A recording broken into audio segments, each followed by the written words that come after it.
Okay.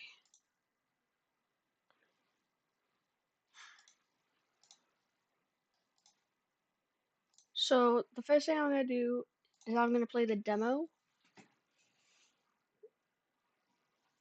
because I need to get an idea for the game.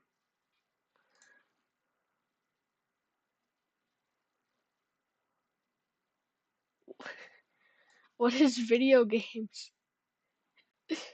What is video game?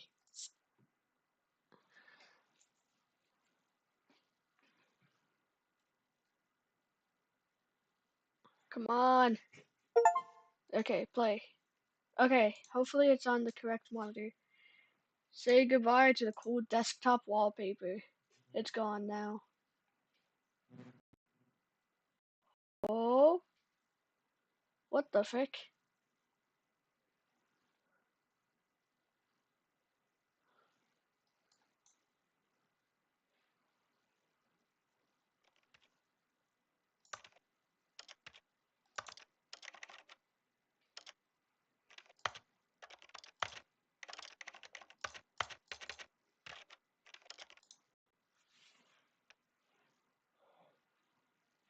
Okay, that's way better.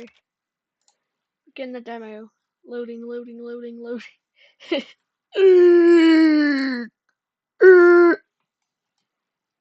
Loading, loading, loading, loading, loading. Clanker, clanker, clanker.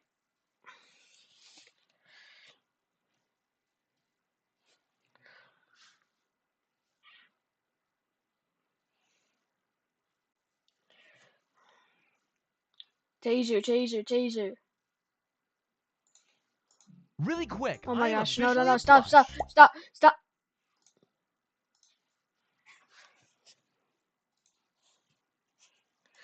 Oh, wait, I think I'm streaming on Lemony G Tag. Yup.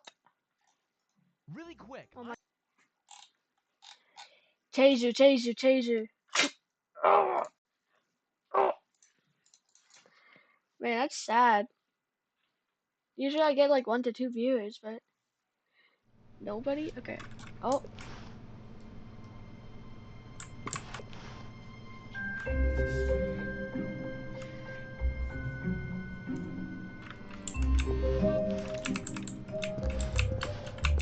Okay, so I can't jump for some reason. Stanley was it? Oh. It's this way, I guess.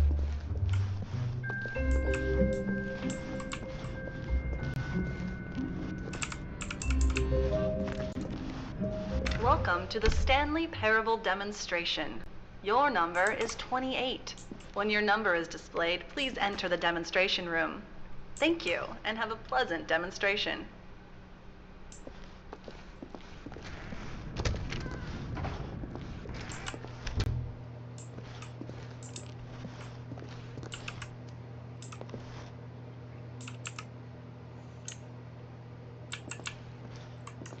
They even made mugs. It's so cool. Let me out.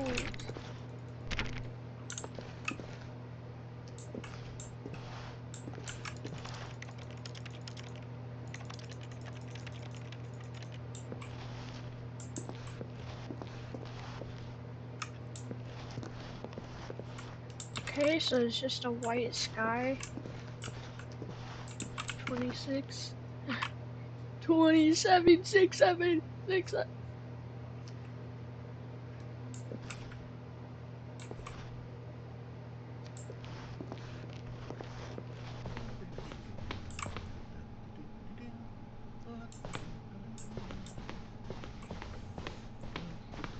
Whoa. Oh, hello, hello, hello. Welcome to the Stanley Parable live demonstration. It will be my pleasure to guide you through this sneak peek at what to expect in the Stanley Parable. A tease, just enough to leave you hungry for more. How exciting. Luckily, I Can't you already just have feel the that game. nervous tension? The looming uncertainty? Why don't we drink in the anticipation for a moment, just for 20 minutes or so? Please, for just 20 minutes, don't move or act in any way. Simply remain motionless and let the thrill of demoing the Stanley Parable wash over you.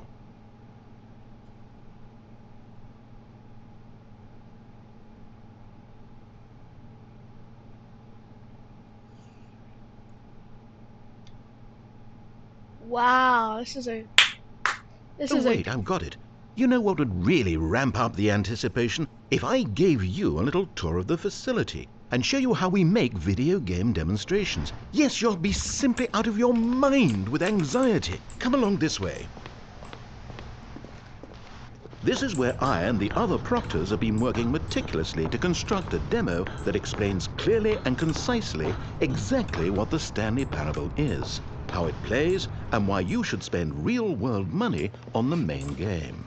Video game demonstrations are tricky, and without the proper technology, you run the risk of the player having no idea what to expect in the full version. Here is one such technology.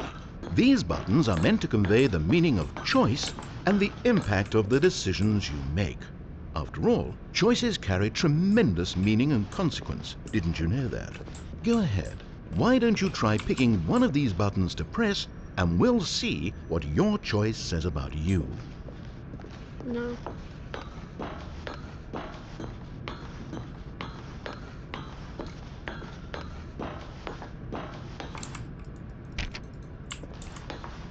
Okay, fine. Guess I'll do it.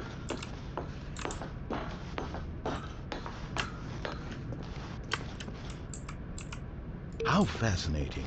Did you know that 94% of all people who select that particular button are sexual predators? What?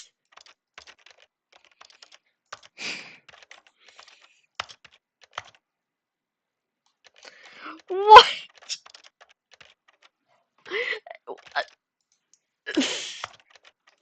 You see, our choices really do illuminate the very intangible nature of our minds and souls.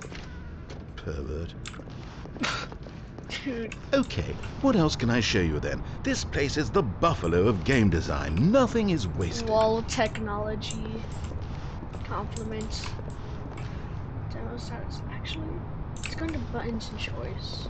No, we've already seen this room. If it saves you the trouble of pushing another button, I can assure you that you're still a pervert.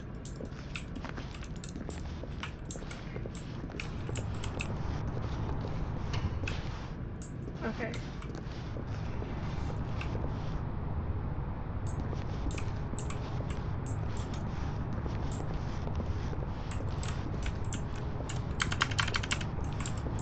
Emotion. Now, here's what we use to convey story. These are no, I get it, can't risk experiencing emotions. Well, I must say, I have a certain respect for you and your cold, unfeeling husk of an existence. It was though, and within the shame he carried that ocean. Where did these cliffs go? Now, we have to save at least a few emotions for the full game. I'm gonna go back into buttons and choice again.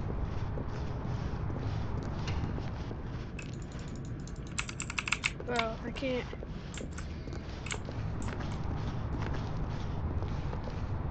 This device tells you whether or not you're inside a video game demonstration. Somewhere around here, there's also a device that tells you whether or not you're inside a device that tells you whether or not you're inside a video game demonstration.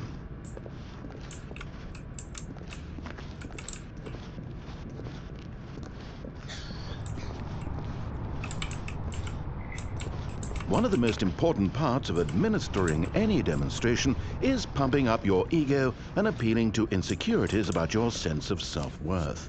That's why we use this room to develop cheap compliments to shower on the player during the demo.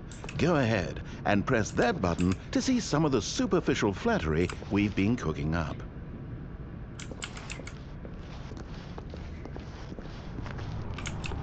Okay. No, nothing for that. My heavens, I've never met someone who can consume as much uranium in a single sitting as you can. Just look at you go. What? Of all the people I know who are playing this exact demo at this exact moment and standing in this exact room, your performance is easily in the top 5,000. top 4,700 even. I won't go as far as 4,600.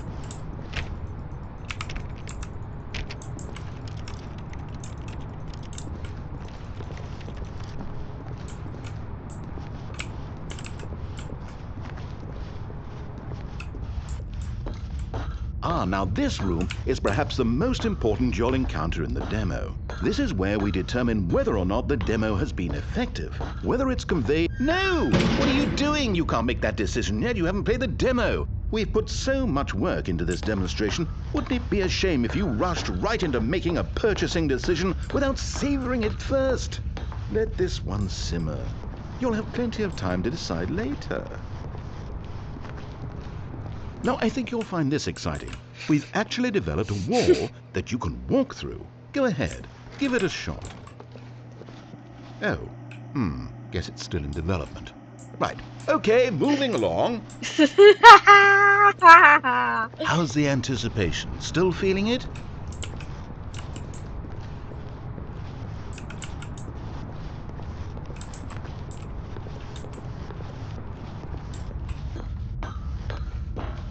What about now? I know this will come as a shock, but we still have not yet played the demo. Patience.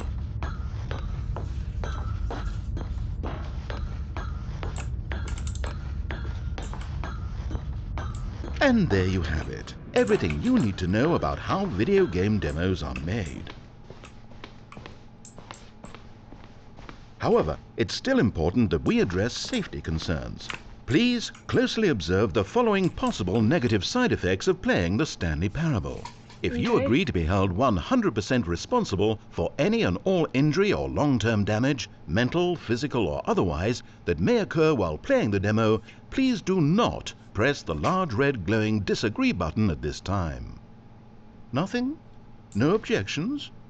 You're quite sure about that? Oh, well, all right then. In the event that you do experience one or all of the previously listed symptoms, let's establish a signal for you to convey to me that you wish the demonstration to be terminated. Please step into the dance perimeter.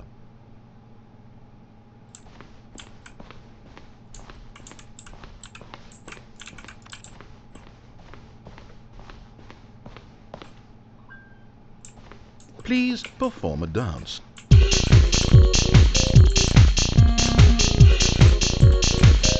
Your dance has been recorded. In the event that you feel confused or disoriented by anything you see inside the demo, perform that dance and I will terminate the demo immediately. Right. All preparations have been made. It is time at last. Are you prepared for The Stanley Parable!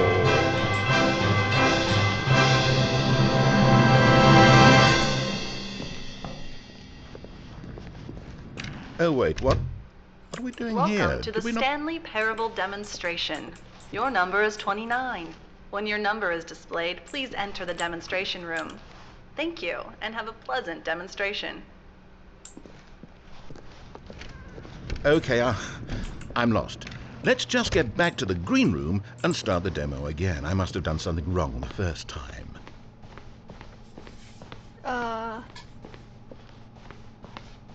Okay, here we go. The Stanley Parable demo, take 2. Was it Finding the supposed demo, learning exactly what the Stanley Parable is. Here it comes.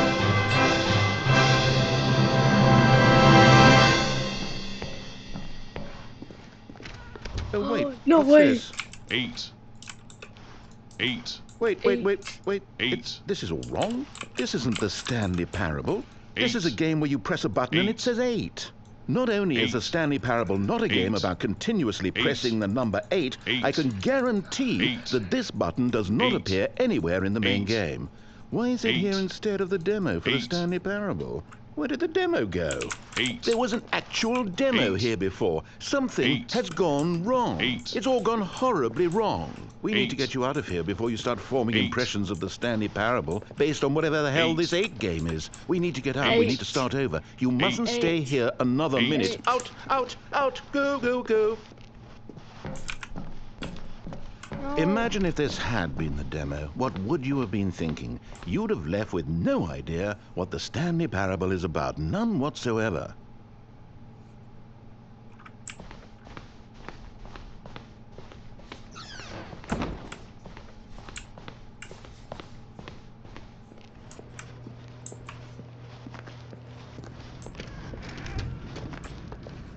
Welcome to the Yes, Stanley yes, Parable yes, we heard it all the demonstration. first time. Your number is 30.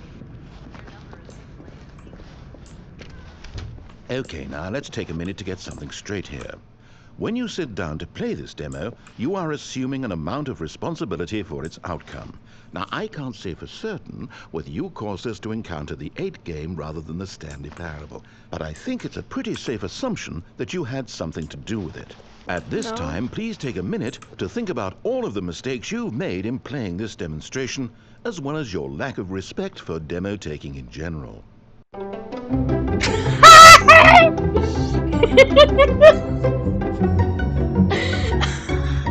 I didn't expect that. Wonderful.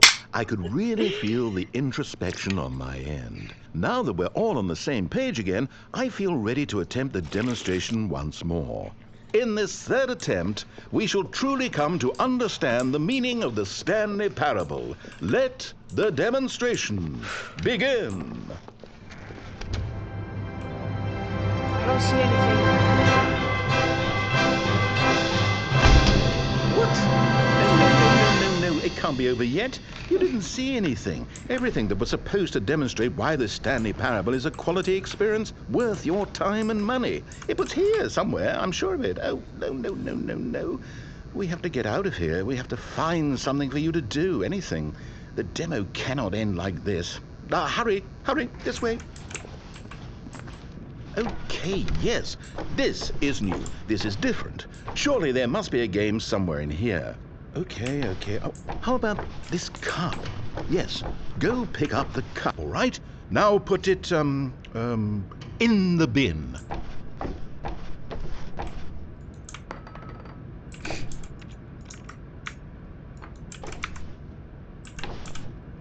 You did it! You won! You know what you get for winning? An achievement. Wow, the Stanley Parable just keeps getting better and better. In fact, let me take a little survey of your experience. Based on what you've played so far, would you purchase the Stanley Parable?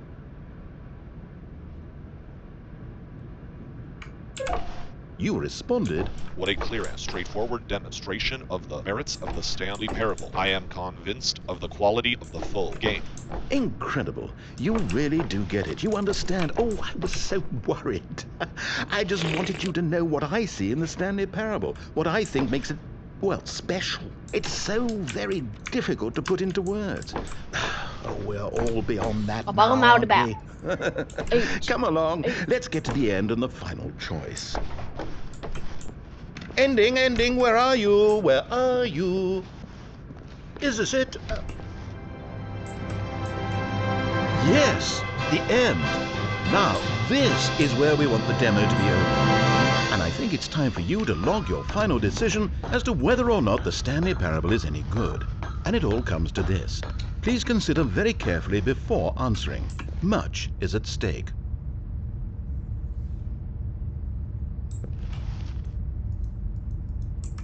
Is it working? Are you sure? You sure you pressed the button? What? No, we finished the demo. Did it start again? Hello? Is anyone there? They already finished. They said they liked it. I need someone to stop the demo. Hello? We need to go back. We need to get out of here.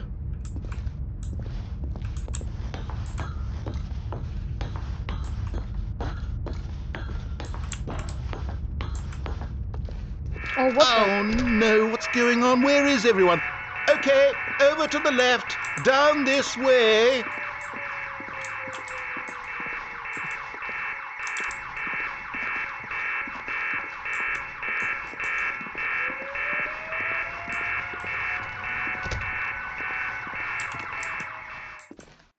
Oh, nice and quiet. Finally. Well, I suppose we can both agree that I failed, haven't I? My job was to be a teacher, and I so badly wanted to teach you exactly what the Stanley Parable is supposed to be, but somehow I couldn't. Well, at any rate, I don't know if I care for the Stanley Parable anymore. Do you think any of this is actually in the main game? Honestly, I doubt it. What would that even look like?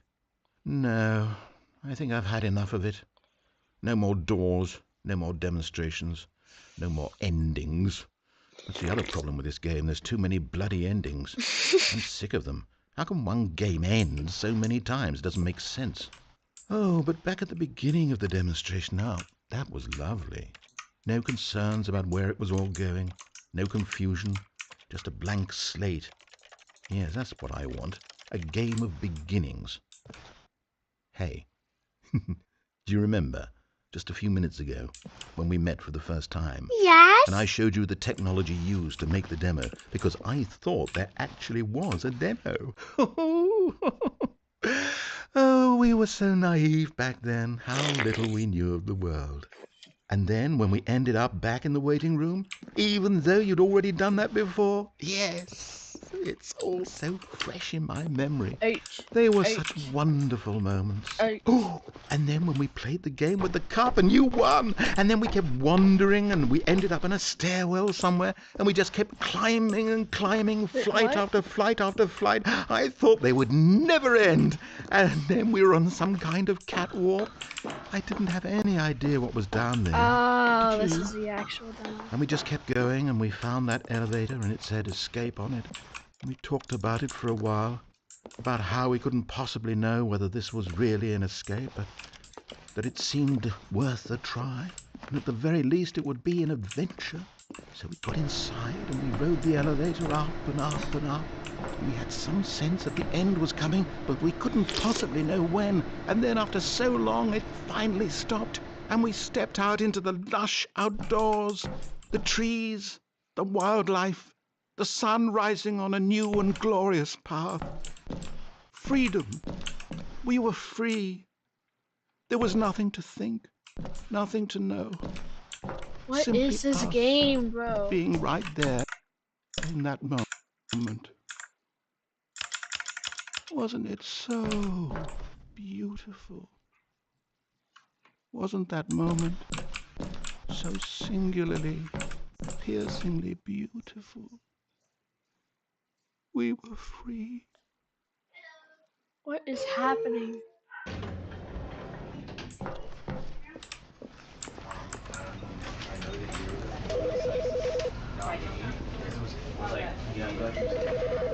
You know, because I wanted to put him down to be a better basically. Right. And was that example you gave us? Are you does it work? Oh my gosh, this is such a good demo.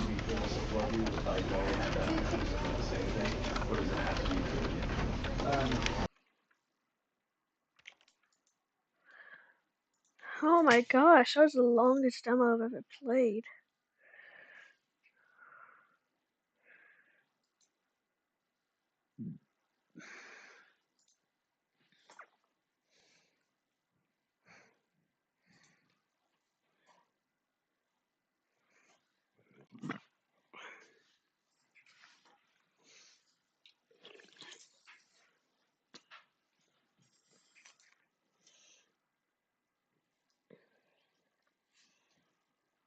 Developed by Crows.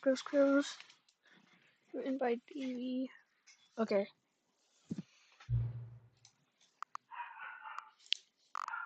Confirm. This looks way better than the demo.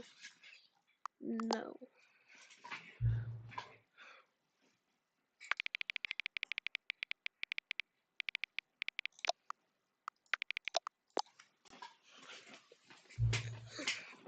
What?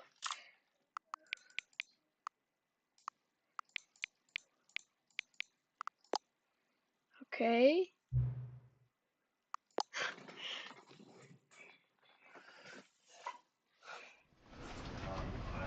Whoa. Begin. The end is never the end. This is the story of a man named Stanley. Oh, the music. Stanley worked for a company in a big building where he was employee number 427. Employee number 427's job was simple. He sat at his desk in room 427 and he pushed buttons on a keyboard. What? Orders came to him through a monitor on his desk, telling him what buttons to push, how long to push them, and in what order. This is what employee 427 did every day of every month of every year. Fire. And although others might have considered it soul-rending, Stanley relished every moment that the orders came in, as though he had been made exactly for this job. And Stanley was happy. This is a story of a And then man. one day, something very peculiar happened. Something that would forever change Stanley. Something he would never quite forget. He had been at his desk for nearly an hour when he realized that not one single order had arrived on the monitor for him to follow. No one had showed up to give him instructions, call a meeting, or even say hi. Never in all his years at the company had this happened, this complete isolation. Something was very clearly wrong. Shocked, frozen solid, Stanley found himself unable to move for the longest time. But as he came to his wits and regained his senses, he got up from his desk and stepped out of his office.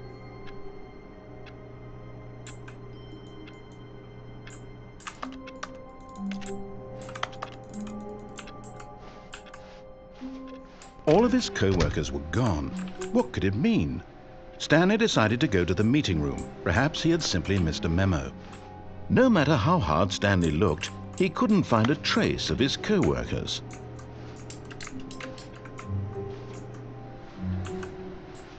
Okay.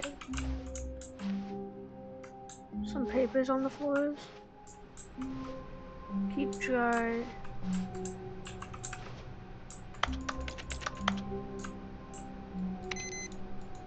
Oh shoot, my bad. I didn't mean to turn off this computer. My Valentine.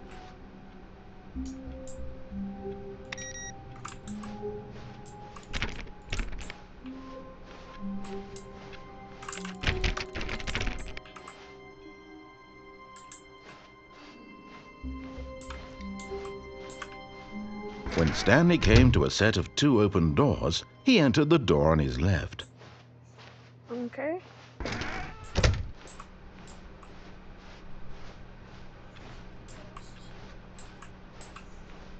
Yet there was not a single person here either. Feeling a wave of disbelief, Stanley decided to go up to his boss's office, hoping he might find an answer there.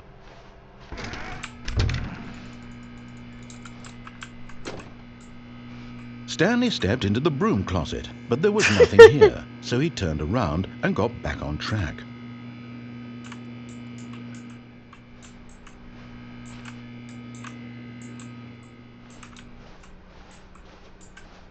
Coming to a staircase, Stanley walked upstairs to his boss's office.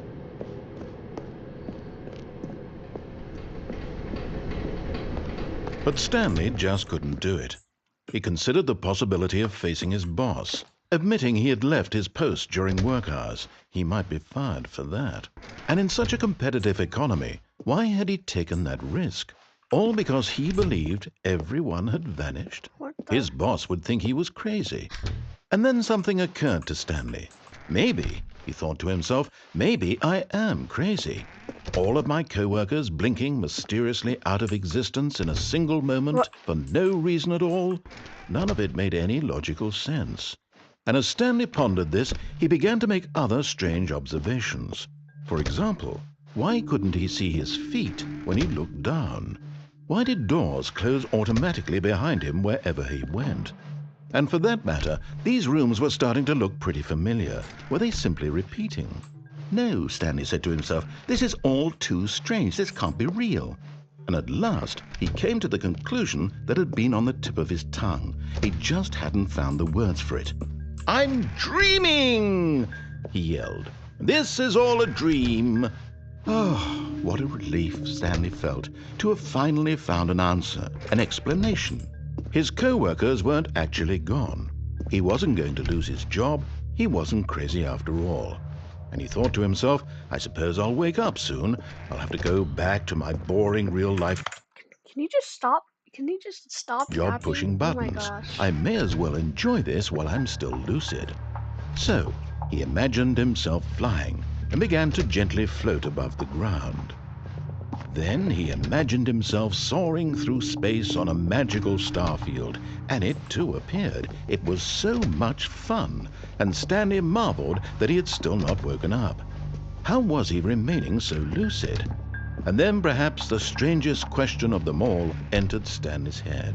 One he was amazed he hadn't asked himself sooner. Why is there a voice in my head dictating everything that I'm doing and thinking? Now the voice was describing itself being considered by Stanley, who found it particularly strange. I'm dreaming about a voice describing me, thinking about how it's describing my thoughts, he thought.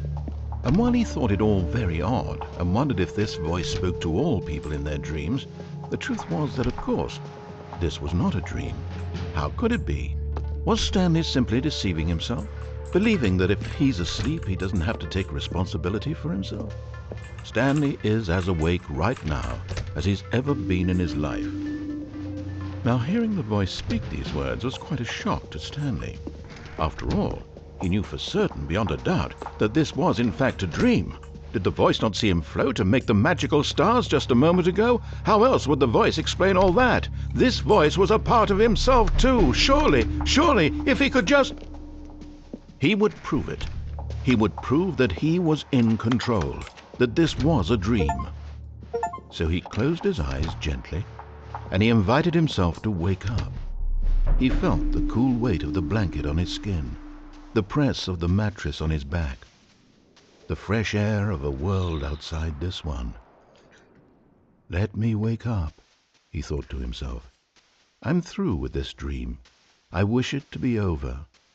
Let me go back to my job. Let me continue pushing the buttons. Please, it's all I want. I want my apartment, and my wife, and my job. All I want is my life exactly the way it's always been. My life is normal. I am normal. Everything will be fine. I am okay. Are you sure?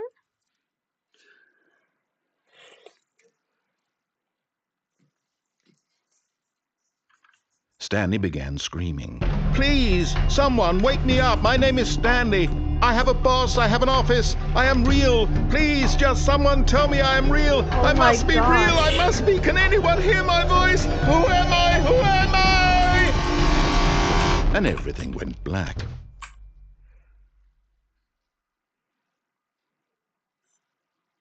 This is the story of a woman named Mariella. What?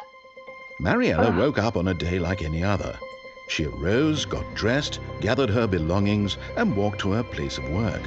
But on this particular day, her walk was interrupted by the body of a man who had stumbled through town talking and screaming to himself, and then collapsed dead on the sidewalk. And although she would soon turn to go call for an ambulance, for just a few brief moments she considered the strange man. He was obviously crazy. This much she knew. Everyone knows what crazy people look like. And in that moment, she thought to herself how lucky she was to be normal. I am sane. I am in control of my mind. I know what is real and what isn't. It was comforting to think this, and in a certain way, seeing this man made her feel better. But then she remembered the meeting she had scheduled for that day, the very important people whose impressions of her would affect her career, and by extension, the rest of her life. She had no time for this, so it was only a moment that she stood there, staring down at the body. And then she turned and ran.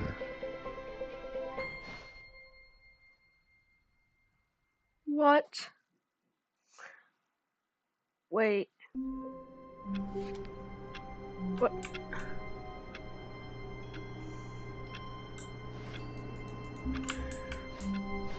No, no, no, no, no. All of his co-workers were gone. What could No, it no, no, no, no, mean? no, no, no. Stanley decided to go to the meeting room. Perhaps he had simply missed a memo.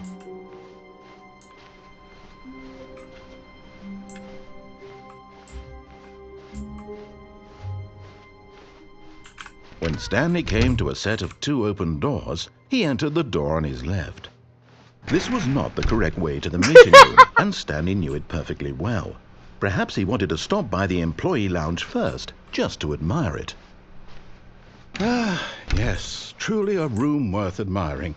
But eager to get back to business, Stanley took the first open door on his left. Stanley was so bad at following directions, it's incredible he wasn't fired years ago. Look, Stanley, I think perhaps we've gotten off on the wrong foot here. I'm not your enemy, really, I'm not. I realize that investing your trust in someone else can be difficult, but the fact is that the story has been about... What? Really? I was in the middle of something. Do you have zero consideration for others? Are you that convinced that I want something bad to happen to you? Why, I don't know how to convince you of this, but I really do want to help you, to show you something beautiful. Look, let me prove it. Let me prove that I'm on your side. Give me a chance. Now listen carefully, this is important. Stanley walked through the red door. Oh, thank God you are willing to listen to me. Do you see that I really have wanted you to be happy all this time? The problem is all these choices. The 2 of us always trying to get somewhere that isn't here. Running and running and running, just the way you're doing right now. Don't you see that it's killing us, Stanley? I want it to stop. We would both be so much happier if we just stopped. And I think I have a solution. Here, let me show you.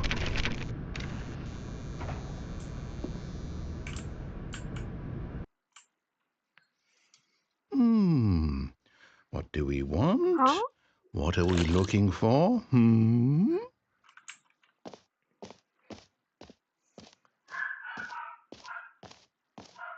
Here.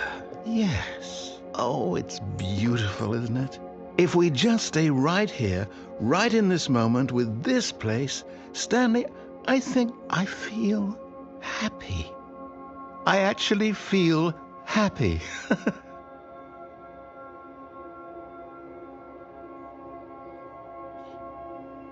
Whoa.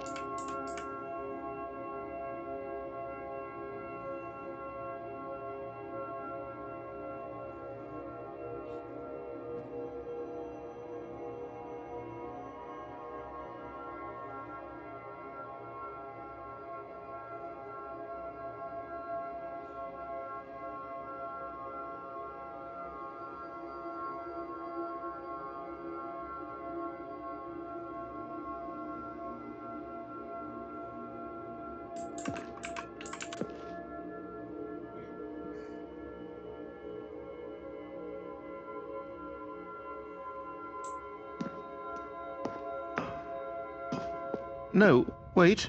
Where are you going? Right. Where were we?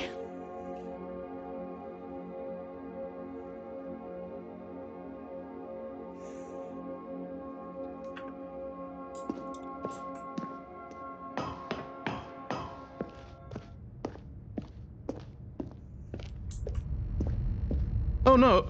Stay away from those stairs. If you hurt yourself, if you die, the game will reset. We'll lose all of this. Good, good. We can't be too safe. Promise me you won't go back there. Just stay here. Okay.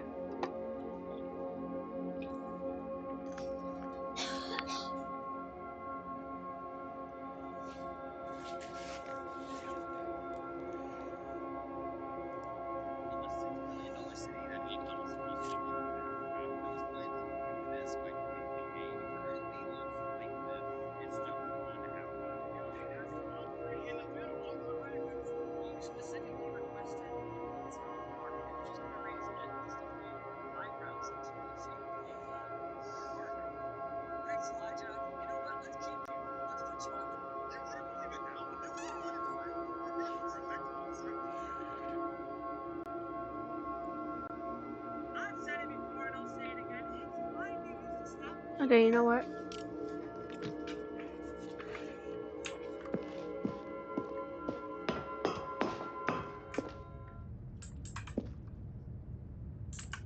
No!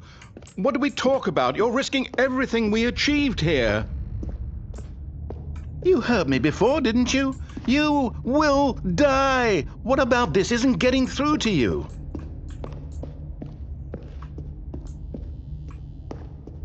Please, no, Stanley, let me stay here. Don't take this from me.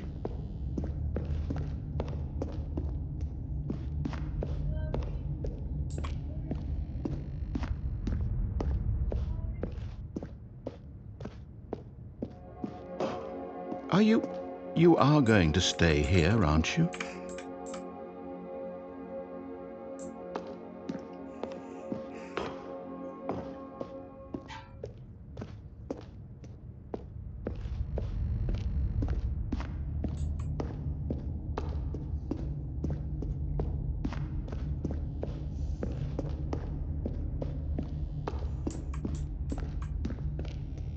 Please, Stanley, think about what you're doing.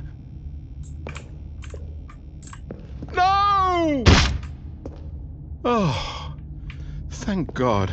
You lived. You had me worried. No. No. What are you doing, Stanley? Please, I'm asking you not to take this away from me. I can't go back to what I was before. If you die, we'll both go back. Why are you doing this? Stanley, let's go back to the other room. Can you do that for me? Yes, perhaps you can. Perhaps you finally see what I'm talking about.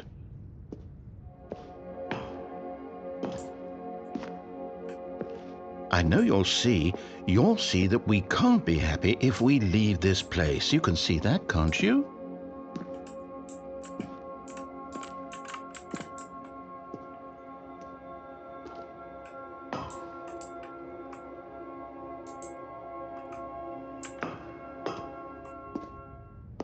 No, perhaps not.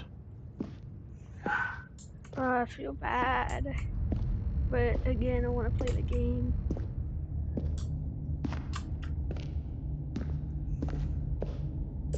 My God, is this really how much you dislike my game? That you'll throw yourself from this platform over and over to be rid of it? You are literally willing to kill yourself to keep me from being happy. Am I reading the situation correctly? Or maybe you're just getting a kick out of it. I don't know anymore. I just wanted us to get along. But I guess that was too much to ask. It looks like you wanted to make a choice after all. Well, this one is yours.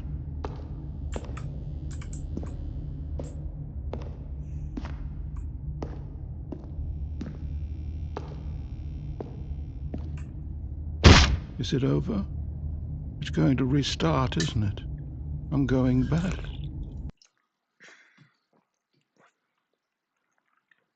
Damn. Okay. All of his co-workers were gone. What could it mean? Stanley decided to go to the meeting room. Perhaps he had simply missed a memo.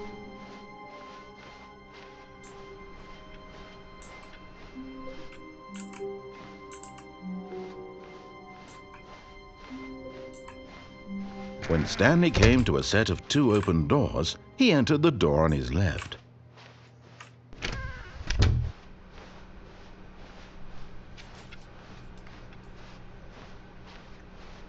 Yet there was not a single person here either. Feeling a wave of disbelief, Stanley decided to go up to his boss's office. Coming to a staircase, Stanley walked upstairs to his boss's office.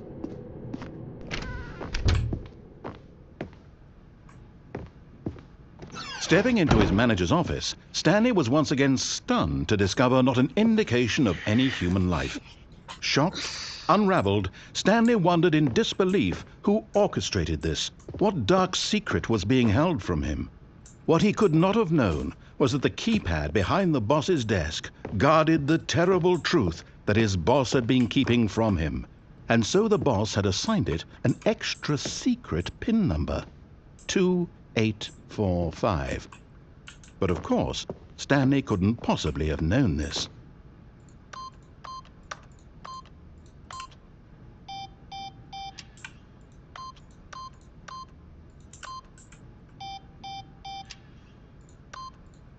Stanley just sat around twiddling his thumbs. Trying to input anything on the device was useless, since he could never possibly know that the combination was 28. Yet incredibly, by simply pushing random buttons on the keypad, Stanley happened to input the correct code by sheer luck. Amazing! He stepped into the newly opened passageway.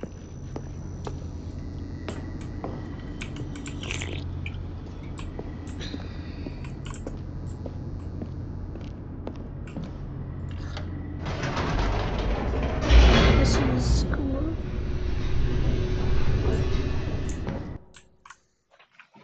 Loading, loading, loading, loading. Descending deeper into the building, Stanley realized he felt a bit peculiar. It was a stirring of emotion in his chest, as though he felt more free to think for himself, to question the nature of his job. Why did he feel this now, when for years it had never occurred to him? This question would not go unanswered for long. Stanley walked straight ahead through the large door that read Mind Control Facility.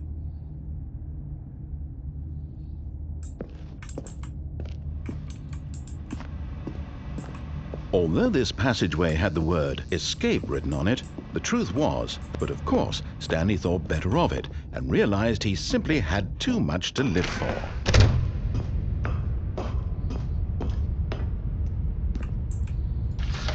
The lights rose on an enormous room packed with television screens. What horrible secret did this place hold? Stanley thought to himself. Did he have the strength to find out?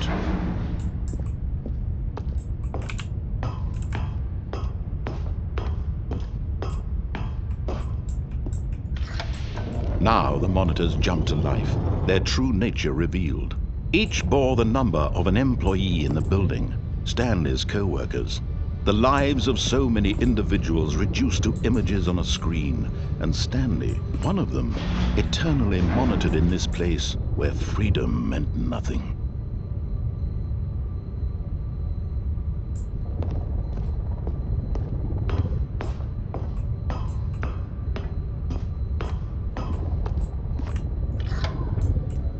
This mind control facility, it was too horrible to believe. It couldn't be true. Had Stanley really been under someone's control all this time? Was this the only reason he was happy with his boring job? That his emotions had been manipulated to accept it blindly? No, he refused to believe it. He couldn't accept it. His own life in someone else's control? Never! It was unthinkable. Wasn't it? Was it even possible? Yes. Had he truly spent his entire life utterly blind to the world? Yeah. But here was the proof. The heart of the operation. Controls labeled with emotions. Happy, or sad, or content. Walking, eating, working. All of it monitored and commanded from this very place. And as the cold reality of his past began to sink in, Stanley decided that this machinery would never again exert its terrible power over another human life. For he would dismantle the controls once and for all. Oh, Stanley, you didn't just activate the controls, did you? After they kept you enslaved all these years, you go and you try to take control of the machine for yourself. Is that what you wanted? Control? Oh, Stanley, I applaud your effort, I really do. But you need to understand, there's only so much that machine can do. You were supposed to let it go, turn the controls off, and leave. If you want to throw my story off track, you're going to have to do much better than that. I'm afraid you don't have nearly the power you think you do. For example, and I believe you'll find this pertinent, Stanley suddenly realized he had just initiated the network's emergency detonation system. In the event that this machine is activated without proper DNA identification, nuclear detonators are set to explode, eliminating the entire complex. How long until detonation then? I let's say, 2 minutes. Ah, now this is making things a little more fun, isn't it, Stanley?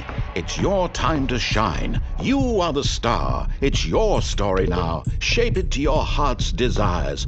Oh, this is much better than what I had in mind. What a shame we have so little time left to enjoy it. Mere moments until the bomb goes off. But what precious moments each one of them is. More time to talk about you, about me, where we're going, what all this means. I barely know where to start. What's that? You'd like to know where your co-workers are? A moment of solace before you're obliterated? All right, I'm in a good mood. You're gonna die anyway. I'll tell you exactly what happened to them. I erased them. I turned off the machine. I set you free. Of course, that was merely in this instance of the story. Sometimes when I tell it, I simply let you sit there in your office forever, pushing buttons endlessly and then dying alone. Other times, I let the office sink into the ground, swallowing everyone inside, or I let it burn to a crisp. I have to say this, though, this version of events has been rather amusing.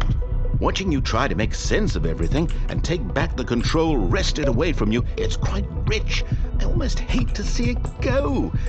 But I'm sure whatever I come up with on the next go-around will be even better. My goodness, only 34 seconds left. But I'm enjoying this so much. You know what? To hell with it. I'm going to put some extra time on the clock. Why not? These are precious additional seconds, Stanley. Time doesn't grow on trees. Oh dear me, what's the matter, Stanley? Is it that you have no idea where you're going or what you're supposed to be doing right now? Or did you just assume when you saw that timer that something in this room was capable of turning it off? I mean, look at you. Running from button to button, screen to screen, clicking on every little thing in this room. These numbered buttons, no, these colored ones. Or maybe this big red button, or this door. Everything, anything, something here will save me. Why would you think that, Stanley? That this video game can be beaten? Won? Solved? Do you have any idea what your purpose in this place is? Stanley, you're in for quite a disappointment. But here's a spoiler for you. That timer isn't a catalyst to keep the action moving along. It's just seconds ticking away to your death. You're only still playing instead of watching a cutscene because I want to watch you for every moment that you're powerless. To see you made humble. This is not a challenge. It's a tragedy. You wanted to control this world, that's fine. But I'm going to destroy it first, so you can't. Take a look at the clock, Stanley. That's 30 seconds you have left to struggle. 30 seconds until a big boom and then nothing. No ending here, just you being blown to pieces. Will you cling desperately to your frail life, or will you let it go peacefully? Another choice. Make it count, or don't. It's all the same to me, all a part of the joke. And believe me, I will be laughing at every second of your inevitable life from the moment we fade in until the moment I say, happily ever after. Happily ever after. This is the story of a man named Stanley.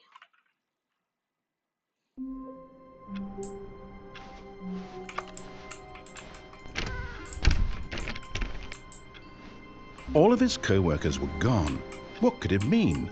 Stanley decided to go to the meeting room. Perhaps he had simply missed a memo. No matter how hard Stanley looked, he couldn't find a trace of his co-workers.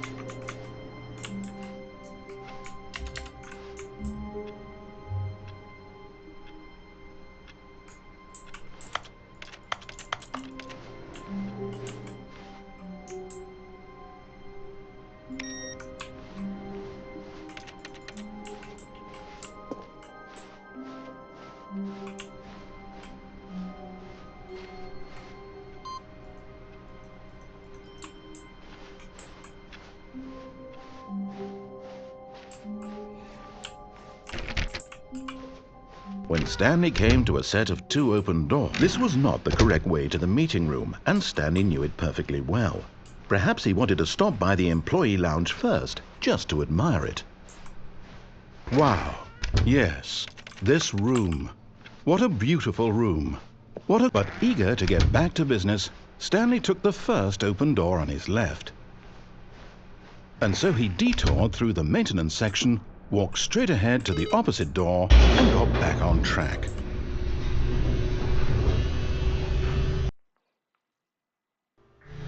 But Stanley didn't want to go back to the office. He wanted to wander about and get even further off track. So now in order to get back, he needed to go, from here it's, left. Oh, no, it's to the right, my mistake. No, not the right. Why would I have ever said it was to the right? What was I thinking? It's clearly...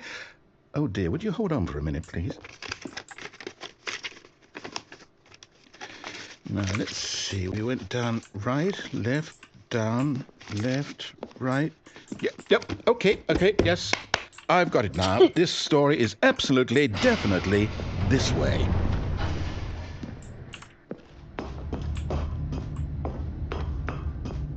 No. This isn't right at all. You're not supposed to be here yet. This is all a spoiler. Quick, Stanley, close your eyes. Okay. We just have to get back to, oh, who am I kidding? It's all rubbish now. The whole story completely unusable. How about, rather than waste my time trying to salvage this nonsense, we'll just restart the game from the beginning. And this time, suppose we don't wander so far off track, Okay, from the top.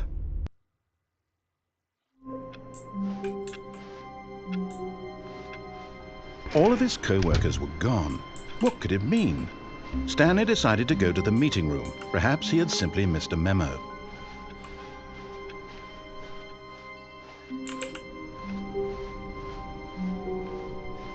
When Stanley...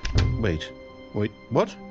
No, I restarted. I swear I definitely restarted the game over, completely fresh. Everything should be... Oh, did something change? Stanley, did you change anything when we were back in that room with all the monitors? Did you move the story somewhere or... Hold on. Why am I asking you? I'm the one who wrote the story. It was right here just a minute ago. I know for sure that it's here somewhere. Okay, then. It's an adventure. Come, Stanley. Let's find the story.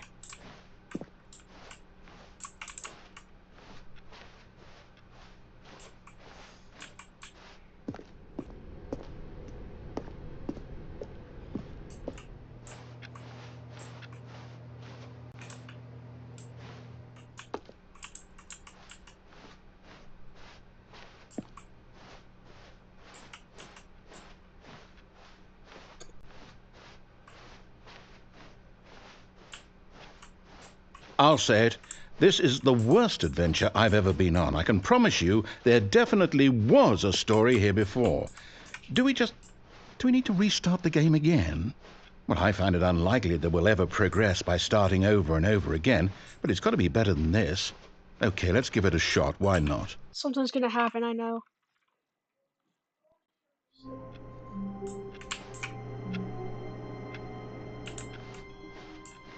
All of his co-workers were gone. What could it mean? Stanley decided to go to the meeting room. Perhaps he had simply missed a memo. Something's gonna change, I just know it. Okay, yep, it's worse. I might be remembering this wrong. It's possible the story is back where we just came from. Why don't we go back the other direction and see if we missed anything?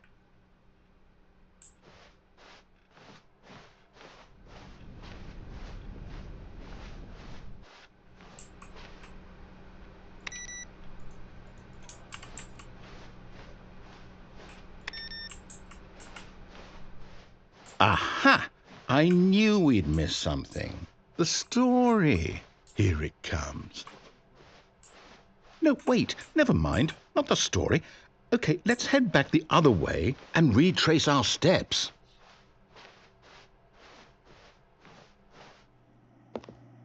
Now this... Well, I'll be honest, I don't recognize this place at all. Is this the story? I don't think so. I can't quite recall, but I believe my story took place in an office building. Is that correct? Do you remember, Stanley? Yeah.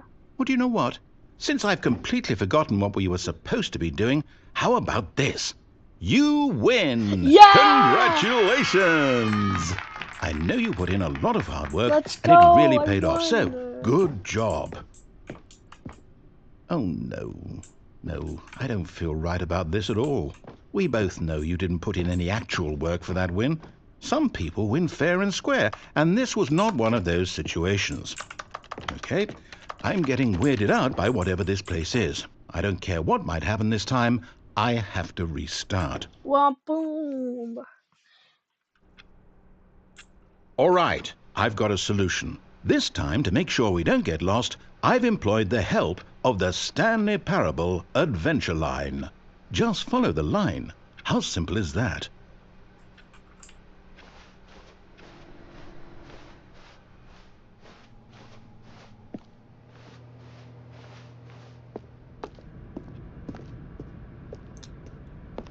You see?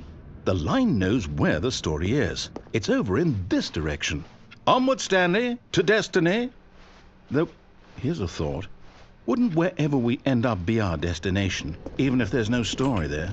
Or to put it another way, is the story of no destination still a story? Simply by the act of moving forward, are we implying a journey such that a destination is inevitably conjured into being via the very manifestation of the nature of life itself? Whoa. Hang on. That got a bit weird back there. Well, I'd like to apologize. Not sure where I was going with all that. You know what? I think what we need right now is a bit of music to lighten the mood.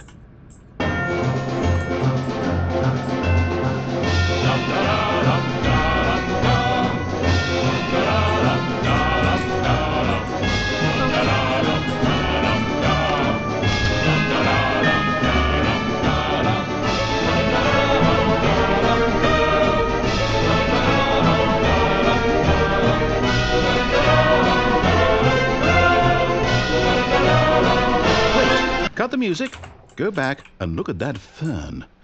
Stanley, this fern will be very important later in the story. Make sure you study it closely and remember it carefully. You won't want to miss anything. Okay. Wait, what? We're back at the office? No. Line, you do know we're looking for the Stanley Parable, right? The story? Is any of this ringing a bell? Oh, no, not again, Line. How could you have done this to us? And after we trusted you, after everything we've been through, you... Oh, I can't take this anymore. To hell with it. Restart.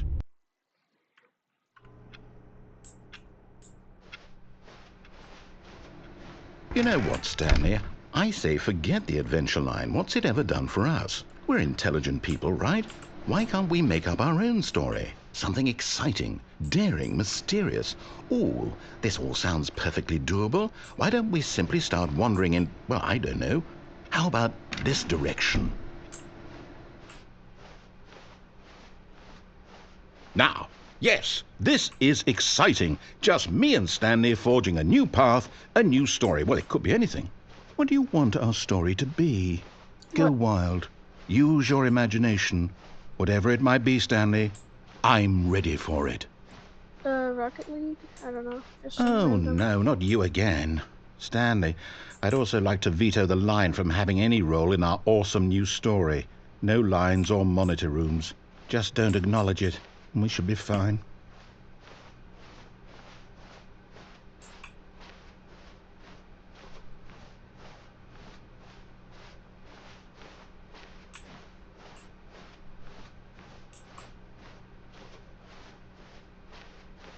Ah, a choice. We get to make a decision. From here, the story is in our control. How important we mustn't squander the opportunity. Okay, imagine if In it fact, made us I go into believe I need a circles. minute to think here. Just walk in circles What? for a minute. Okay, so I know that each door has to lead somewhere, which means that somewhere, the place where we're trying to go, there must be a reverse door that leads here. And that in turn means that our destination corresponds with the counter-inverted reverse door's origin. So starting from the right, let us ask, Will taking the right door lead us to where we're going? And since the answer is clearly yes, then by all accounts, the door on the right is the correct one. Another victory for logic. Come, Stanley, our destiny awaits. Oh, hold up, what's this? The confusion ending. You're telling me that's what this is? It's all one giant ending? And we're supposed to restart the game, what, eight times? That's really how all this goes? It's all determined? So now, according to the schedule, I restart again. Then what? Am I just supposed to forget? Well, what if I don't want to forget? My mind goes blank simply because it's written here on this thing, wall. Well, who consulted me? Why don't I get to decide? Why don't I get a say in all of this? Is it really? No, it can't be. I don't want it to be. I don't want the game to keep restarting. I don't want to forget what's going on. I don't want to be trapped like this. I won't restart the game. I won't do it. I won't do it. I won't do it. And the timer stopped? Does that mean, did we do it? Did we break the cycle? The, whatever it is that made this schedule? How would we even know? Will someone come for us? Will something happen? So, okay. I guess now we just wait. You know, I suppose in some way that this is a kind of story. Wouldn't you agree?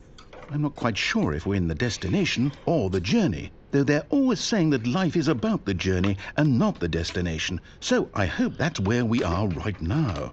We'll find out, won't we? Eventually. Well, in the meantime, if you... What?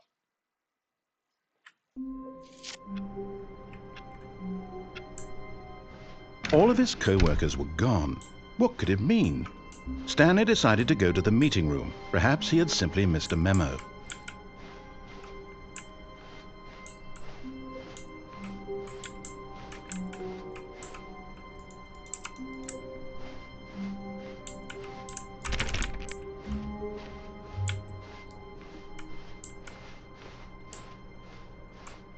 When Stanley came to a set of 2 open doors, he entered the door on his left.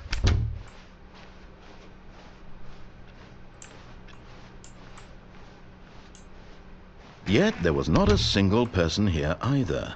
Feeling a wave of disbelief, Stanley decided to go up to his boss. Oh no, no, not again. I won't be part of this. I'm not going to encourage you. I'm not going to say anything at all. I'm just going to be patient and wait for you to finish whatever it is you enjoy doing so much in this room. Please take your time. Coming to a staircase, Stanley walked upstairs to his boss's office.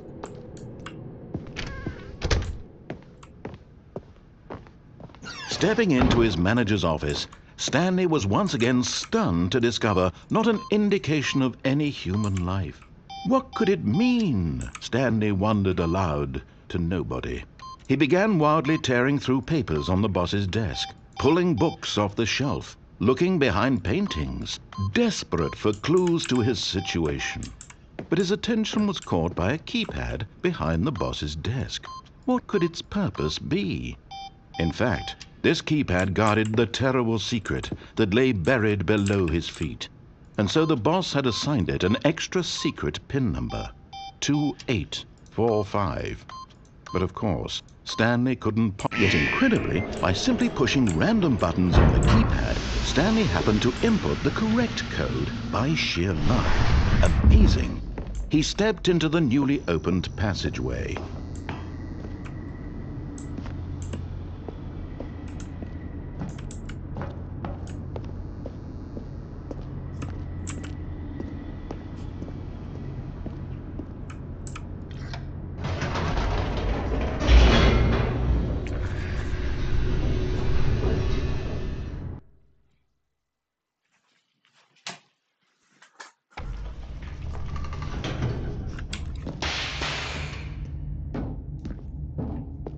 Stanley walked straight ahead through the large door that read Mind Control Facility.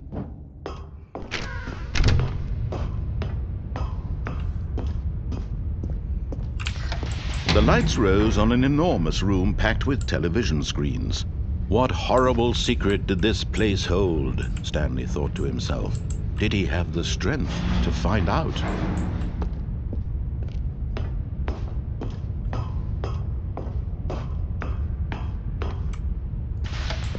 Now the monitors jumped to life, their true nature revealed. Each bore the number of an employee in the building, Stanley's co-workers. The lives of so many individuals reduced to images on a screen, and Stanley, one of them, eternally monitored in this place where freedom meant nothing.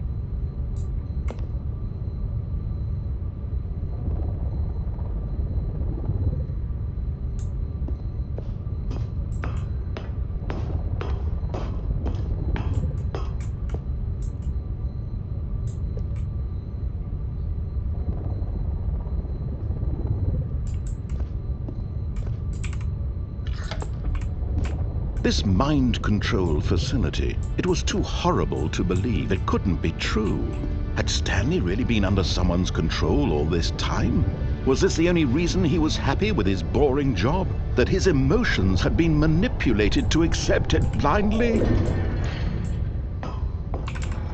No, he refused to believe it. He couldn't accept it. His own life in someone else's control? Never! It was unthinkable, wasn't it? Was it even possible? Had he truly spent his entire life utterly blind to the world? But here was the proof. The heart of the operation. Controls labeled with emotions. Happy, or sad, or content. Walking, eating, working.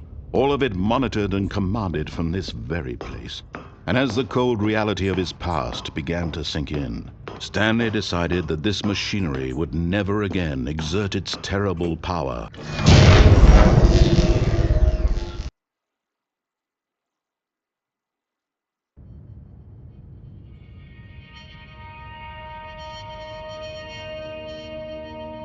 Banana sandwich. Blackness and a rising chill of uncertainty. Was it over? Yes! He had won! He had defeated the machine! Unshackled himself from someone else's command. Freedom was mere moments away. And yet, even as the immense door slowly opened, Stanley reflected on how many puzzles still lay unsolved.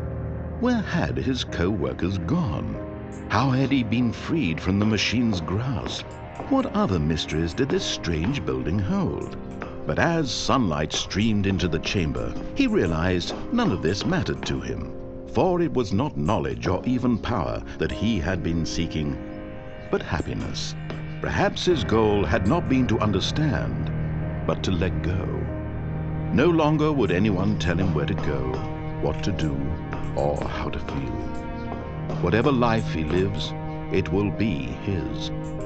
And that was all he needed to know. It was perhaps the only thing worth knowing. Stanley stepped through the open door. Stanley felt the cool breeze upon his skin, the feeling of liberation, the immense possibility of the new path before him. This was exactly the way, right now, that things were meant to happen. And Stanley was happy.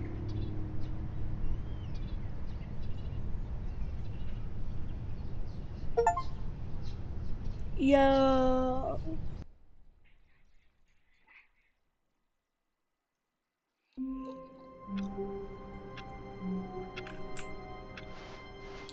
All of his co-workers were gone. What could it mean?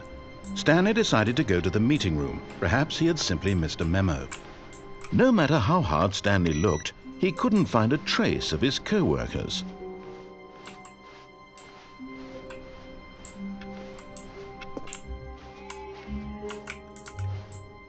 Oh, new content? What does that mean, new content? Hmm?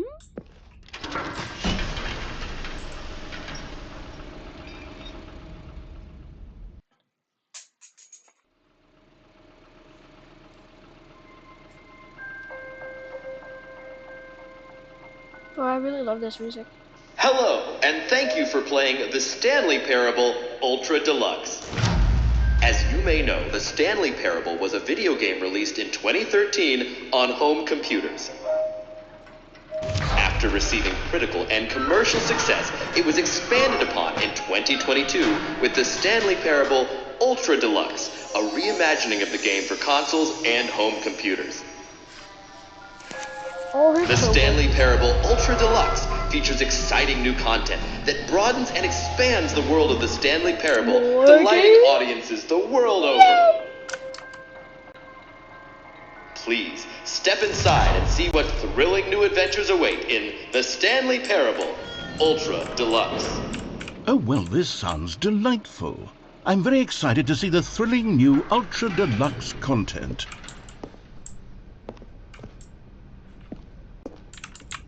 Okay, so far it's an elevator. Nothing special yet, but I'm sure it's just the beginning of a mesmerizing adventure.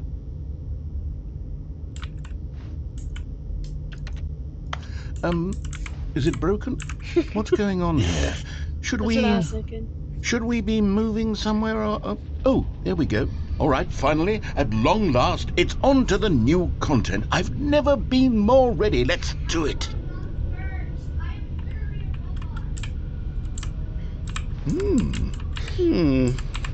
I have to say, initial impressions of Stanley Parable Ultra Deluxe, mostly tedious.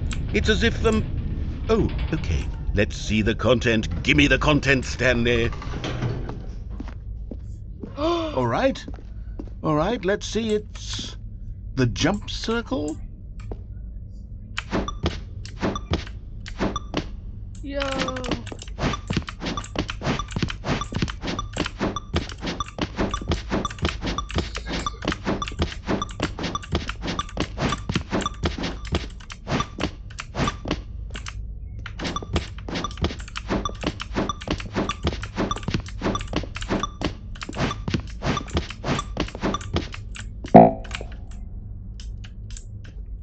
Oh, I wanted to jump.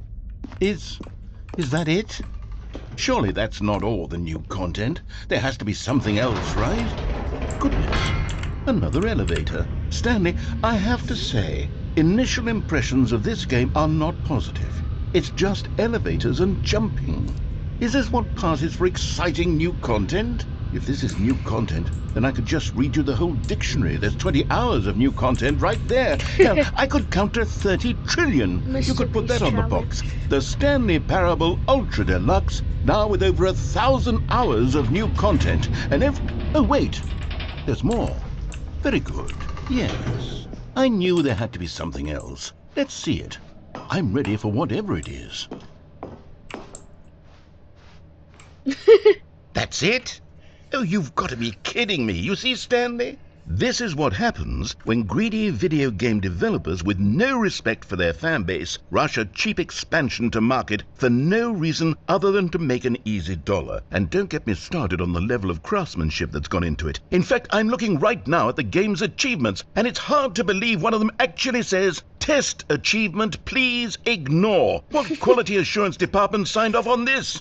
I'm infuriated and I'm offended, and I intend to find these people on Twitter and hold them personally accountable. It's my fault, Stanley. I built up too much anticipation around the new content, I'm afraid. It could never have lived up to such expectations. If you're still with me, why don't we just reset the game and we'll try to get back to what the Stanley Parable is really about. No frills, no gimmicks, just you and me having a great time together like always. What do you say, friend? Okay.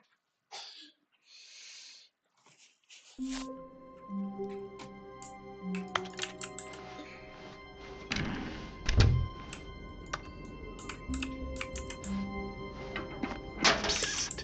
Stanley! Come over here! In the vent!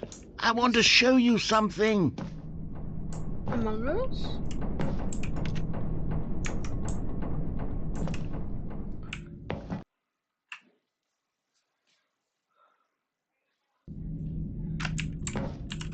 Okay, you remember how cheap and unsatisfying the new Ultra Deluxe content turned out to be? Well, it got me thinking about the past, and how much better the Stanley Parable used to be. So I made something special and tucked it away here where the game's developers won't find it. Just our little secret. Take a look. I call it the Memory Zone. It's where I've been storing all my favorite memories so I can relive the peak experiences of my life whenever I want. Experiences like the launch of the Stanley Parable on PC. You see, Stanley, doesn't the Memory Zone remind you of how wonderful Stanley Parable was before it was sullied with a cheap re-release? Remember back in October of 2013 when the game originally launched? No. Back then, video games had integrity. Back then, it all meant something. Oh, the waste.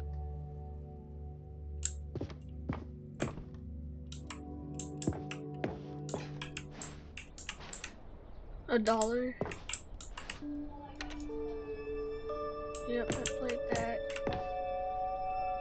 Don't play for 5 years. It's impossible to get this.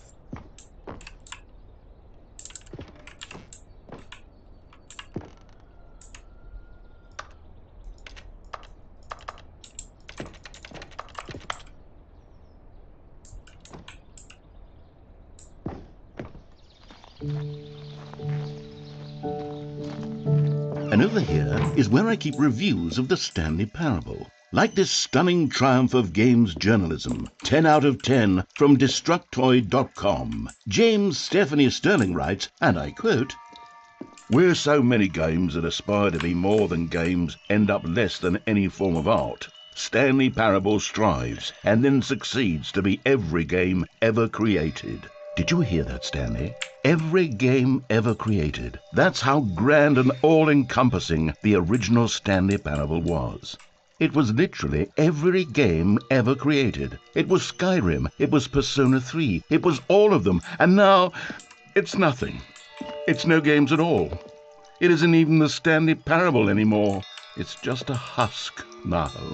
A lifeless husk with an hour of new elevator content.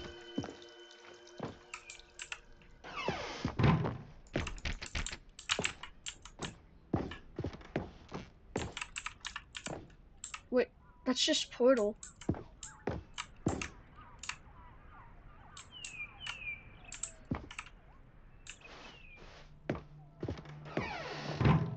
Here's another moving passage, this time from GameSpot.com. The Stanley Parable is both a richly stimulating commentary on the nature of choice in games and one that offers some of the most enjoyable, surprising, and rewarding choices I've ever been confronted with in a game. 9 out of 10. Don't you get it, Stanley? The game was perfect. It didn't need anything else. It didn't need new content. It just needed to be left alone, to spend the rest of time collecting dust in the hallowed hall of beloved video game memories.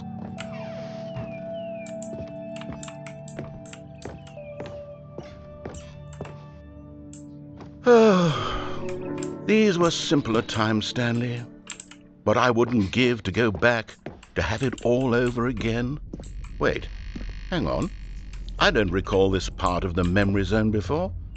What's this? What's down here?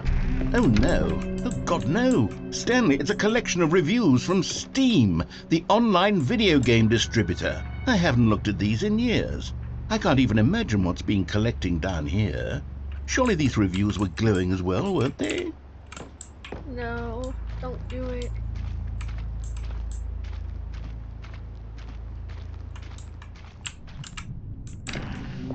Honestly, I could not be bothered to play this game to full completion. The narrator is obnoxious and unfunny, with his humor and dialogue proving to be more irritating than entertaining. Unfunny!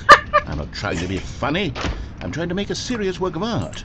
I suppose I could write up a handful of gags to insert into the Stanley Parable, but the game is already such a densely layered web of profound philosophical insights that I can't even imagine where I'd have the room to stick them.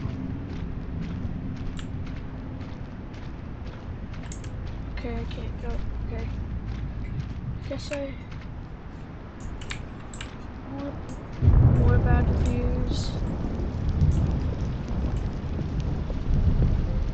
Okay, let's see what this one says.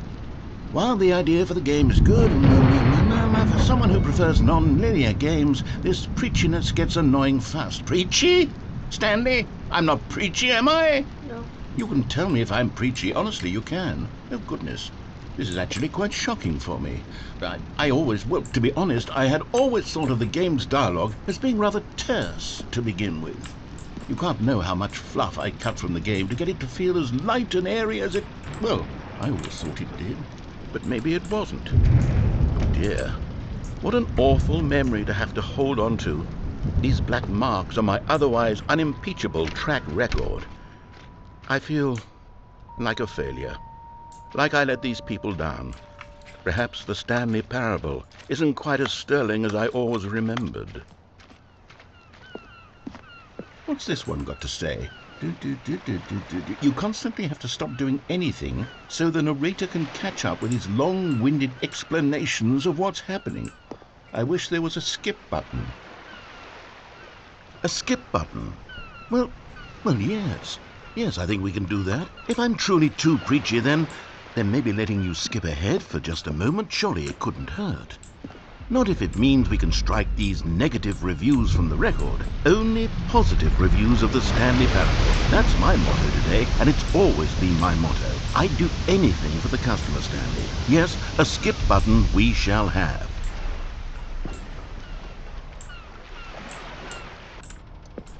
And here it is. Go ahead and give it a shot. I'll pop you forward in time so that the second my incessant droning starts to bore...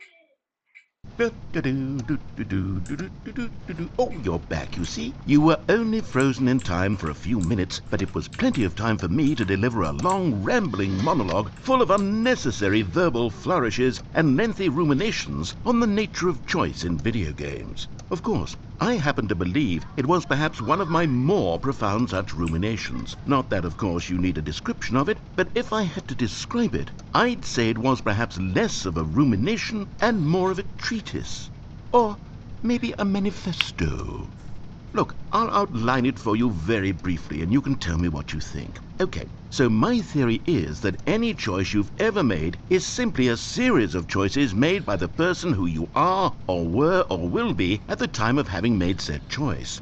That is to say, if by articulating a choice you've already made, you bring that choice into being, then by making no choice and saying nothing, are you not simply erecting in the sanctuary of time a monument to every person you've ever been, making every choice to which you've ever given your great gift of mortal and yet timeless thought?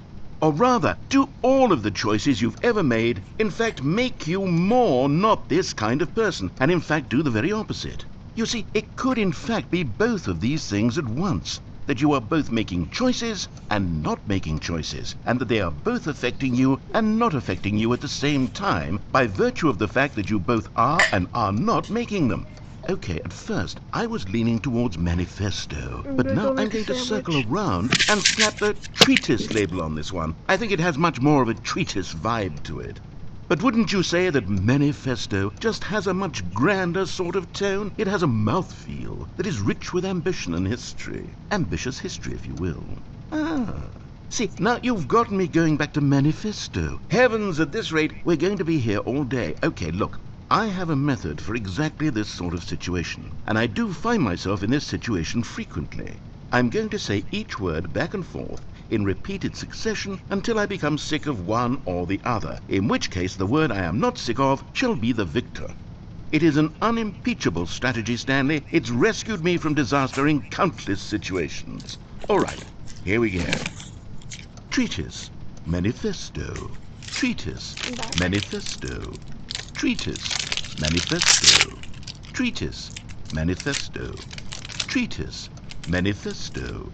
Treatise, manifesto. Treatise, manifesto. Well there, sport. You really did catch me rambling on a bit, didn't you? But that's the power of the button. The minute I start to go off on a thoughtless display of self-absorption, it's right at your fingertips to go poof, and it's all over. Oh, I can't wait to see what Cookie 9 will say about this, and whether they'll edit the rating of their Steam review, or at least change some of the wording, perhaps. To be honest, I don't even know if one can change their review in the first place. I guess I should become better educated on exactly how Steam works. Perhaps that would have been the smart thing to check on before I went about this whole exercise of making the skip button. Although I have to imagine that after seeing this exciting new technology at work, surely whoever it is runs Steam will instantly run out and Okay, welcome back, Stanley. Now, I should say that the amount of time the button has been skipping through is becoming longer and longer. That last one was, well, I want to say maybe 30, 45 minutes? It's not unendurable by any means, but well, there's really only so much I can ramble on to myself about. I know, it's shocking, isn't it? But at any rate, I do suggest that we not press the button again. I think the skip button has been aptly demonstrated, and we can say goodbye to it and just... Wait, how do we get out of here? Where did the door go? Wasn't there a door that led into this room? I do feel quite certain that there was one here before. How else would we have gotten into the room in the first place? I don't think one can enter a room without a door of some sort, or a window or something like that. Do you see a window anywhere? A porthole? A sufficiently large crack in the wall? I'll take any of these. All I want is for us to move on and to please step away from the skip button, to go anywhere other than the skip button. There was a door here before, wasn't there? I swear there was. Where did it go? Can you maybe just ram your way through a wall? Is there any possibility that you could, say, slam your body into the wall until enough damage is done for you to be able to leave? Please, I'll take any option at all. I'm asking you to work with me here. We need a door. We need a door of some kind. I can work with any kind of door as long as it can open and lead from one room to another. I'm going to step away for just a moment, and I'm going to try to find us a door. I don't know how exactly to remove a door and place it in a different wall, but I will find a way, I promise. You just need to not do anything. Don't press the skip button. Please, please, please do not press the skip button. Just wait here for me, and don't press the skip button. Got it? Yes, good. I'll be right back.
Really worth it.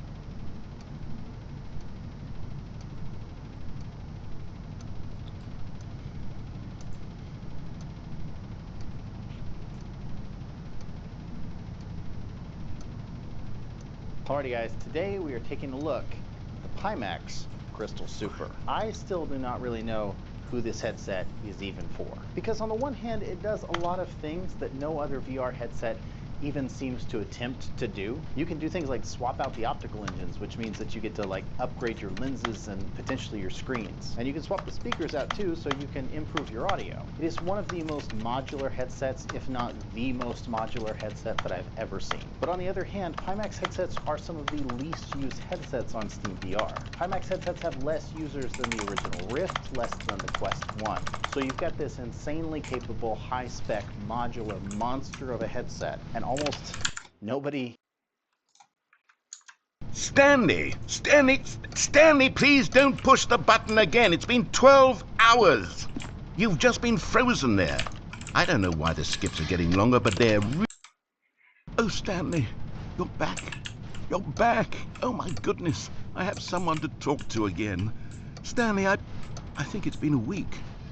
Or 2 weeks. I've been sitting here all that time. Just sitting here. Not a single person to...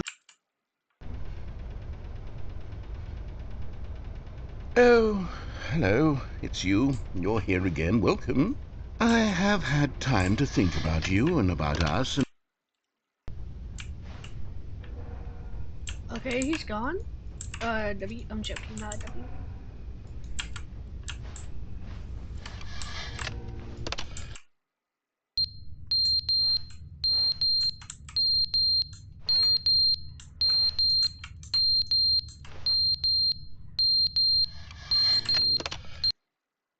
But they didn't understand the game was never meant to be funny. It was meant to have a point. It was meant to speak to the human condition. But where are the jokes? Where are the jokes? They bemoaned, they screamed, they gnashed their teeth and said, end.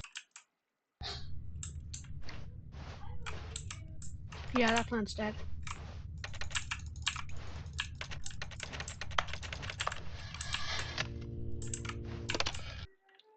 The end is never the end, is never the end, is never the end, is never the end, is never the end, is never the end, is never the end, is never the end, is never the end, is never the end, is...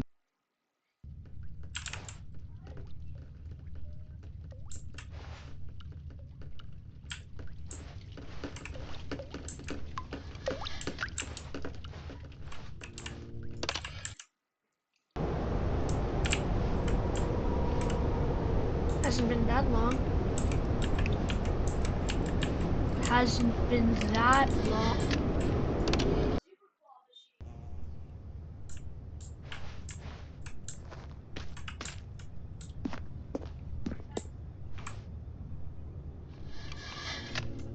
This game gets interesting.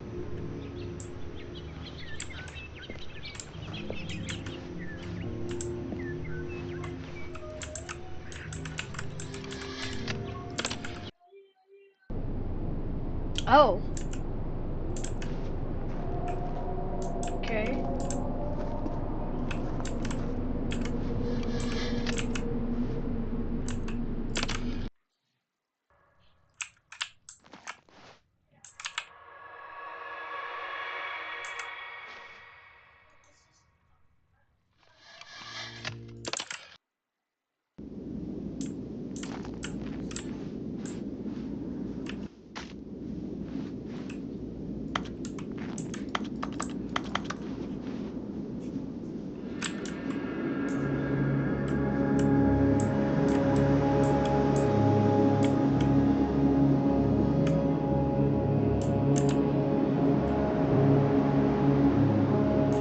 Oh my gosh.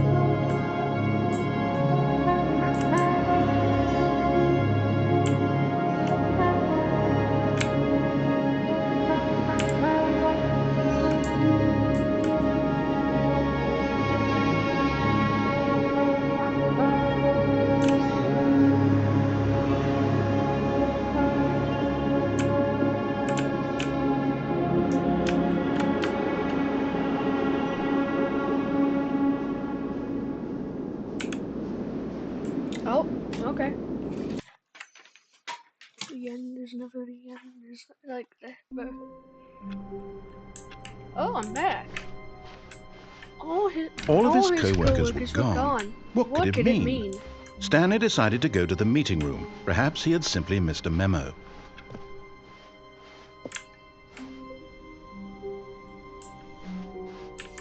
Okay. Oh, good. You noticed my sign. Yes, I have something very exciting to show you.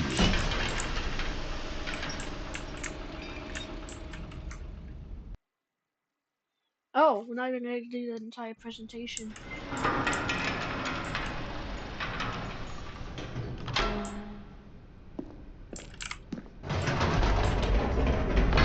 You see, Stanley, I've been reflecting on the Stanley Parable and about how roundly disappointing this ultra deluxe version has turned out to be.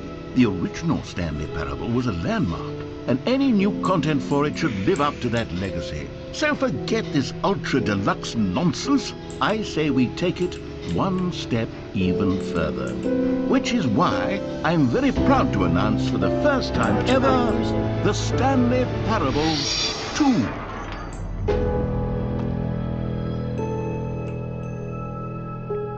Yes, you see, isn't this far superior to a measly re-release with a few minor additions? Think of all the new territory we'll cover with a fully fledged sequel. An entirely new experience, built from the ground up. Why, there are so many possibilities. It could go in so many different directions.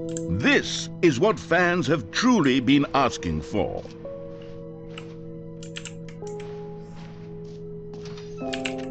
Calling it the Stanley Parable 2 is just so much catchier than Ultra Deluxe, don't you think? Ultra Deluxe? What does it even mean? But the Stanley Parable 2, now that's an artistic statement right there. It's future-oriented. It screams progress and innovation and long-term franchising potential.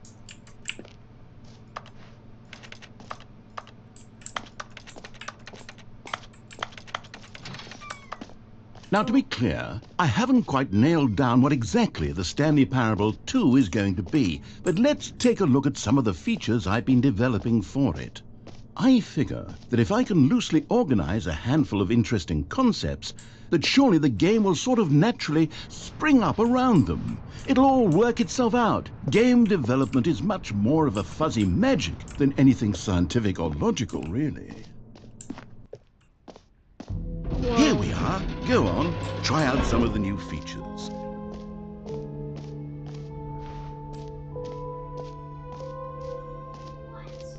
For the Stanley Parable 2, I asked myself, what do players really want? And of course, the first and most obvious answer is that they want to be individually recognized and validated as people. So with that in mind, my first addition to the game is this button which speaks the name of the person playing the game. Isn't that one? Sorry, I should have clarified. Right now, the button only says the name Jim. But of course, in the final game, this button will say your name, whatever name that is. Here, let's have you role-play as Jim to really simulate the full experience of this feature. Okay. Just play along. I promise you'll love it. My Okay, name's here we go. Let's take a deep breath, clear your mind, forget whoever you are, and simply become a person named Jim. I want you to imagine yourself living as Jim. Whoa, hold on. I wasn't finished setting up the backstory. If you don't properly roleplay as Jim, then you'll never understand the impact of this button. Otherwise, it's just a stupid button that says somebody else's name. Okay, we're doing it again, and this time let me finish first. Now, allow yourself to become Jim. Imagine yourself driving to work as Jim, playing frisbee on the weekends as Jim, staying up all night for a popcorn and horror movie sleepover as Jim, developing a crippling substance addiction as Jim. All right, fine, whatever. It's just a meaningless button that says Jim. Are you happy now? Get out of here. I'm done with this button. Why don't you go humiliate me in front of a different feature that I worked very hard on? Jim. See, if you'd only played along, that would have been your name the button says. But no. Instead, I can't even think about it. I'm taking the Jim button away. No, I won't, no.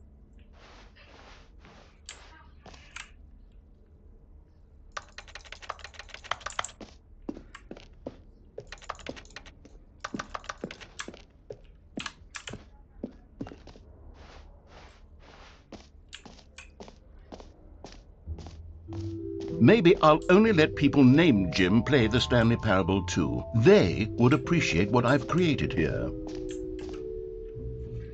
QR code?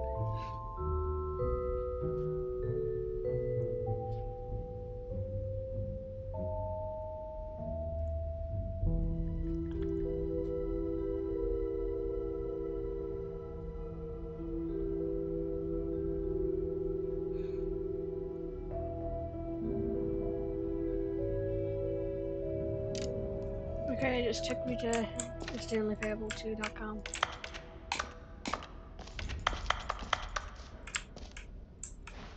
Is that what he looks like? Okay, I'll be honest, I haven't yet decided on this one.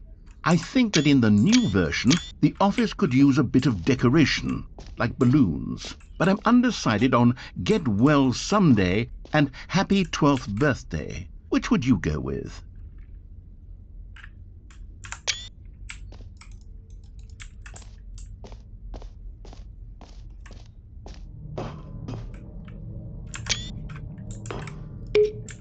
You know, sometimes when you solicit another person's opinion, it makes you realize that you knew which one you actually really wanted all along.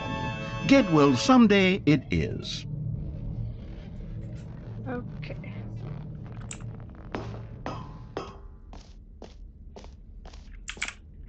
Or actually, maybe I should have gone with...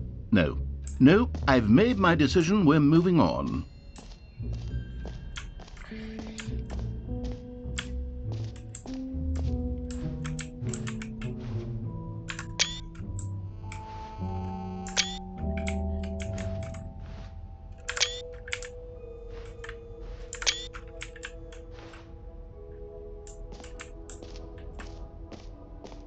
Free and new easy achievement.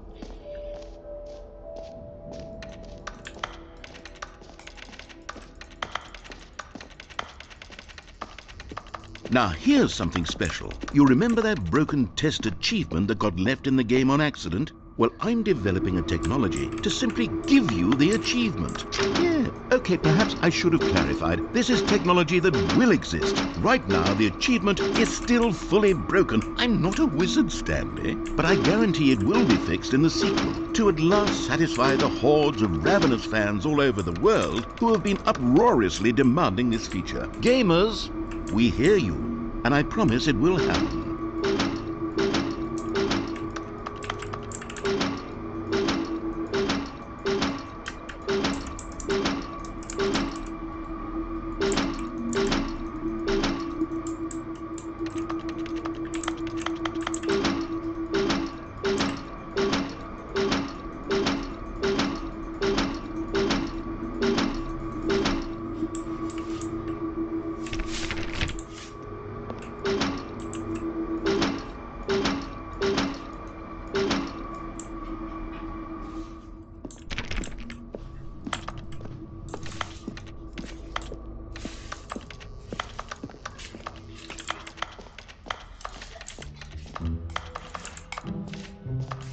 What else? What other exhibits haven't we seen yet?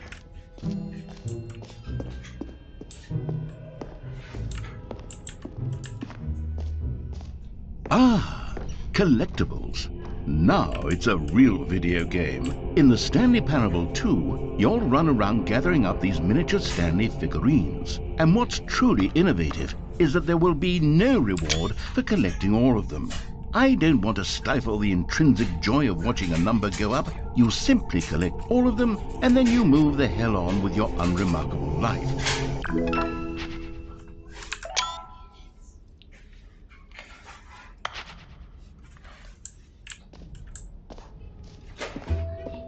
God, it really is the worst when you collect everything in a video game and then they give you a big fancy reward for it. Absolutely tragic.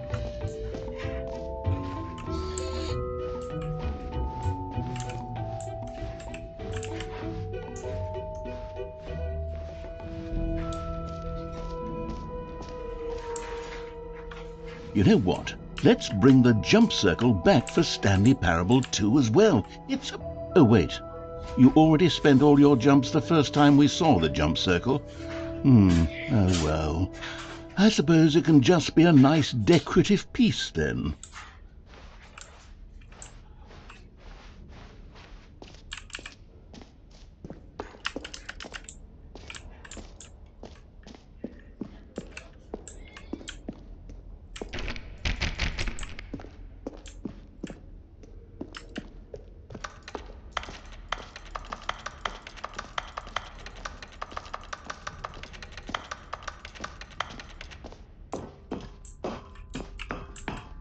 An epilogue would be fun, wouldn't it, Stanley? Yes, it will go at the end of the, well, we'll figure that out later.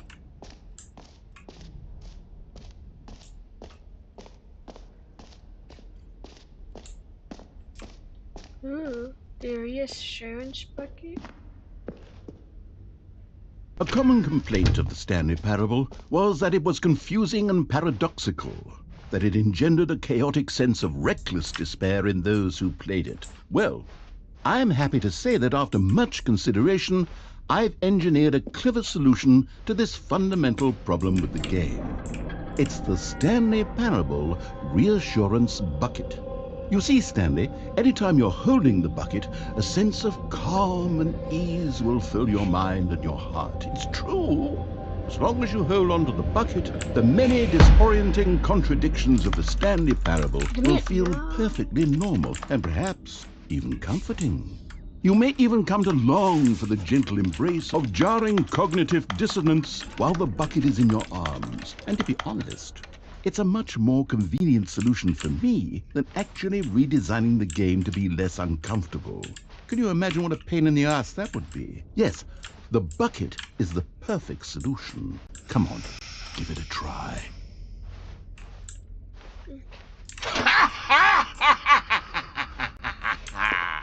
Can you feel it? The glow of comfort, even in the face of crushing despair, must already be sweeping through your body. And in fact, can I say that I do believe the bucket lends you an air of charisma as well? It's a bucket. I think that just holding it has made you the slightest bit more attractive as a person. The benefits of the bucket seem to go on and on, don't they? All this and more await you in the Stanley Parable 2. Does anyone give out awards for most enjoyable bucket in a video game? That really should be an award if it isn't already.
Stanley, here's an idea that I'm truly fond of. It's never been done before in a video game.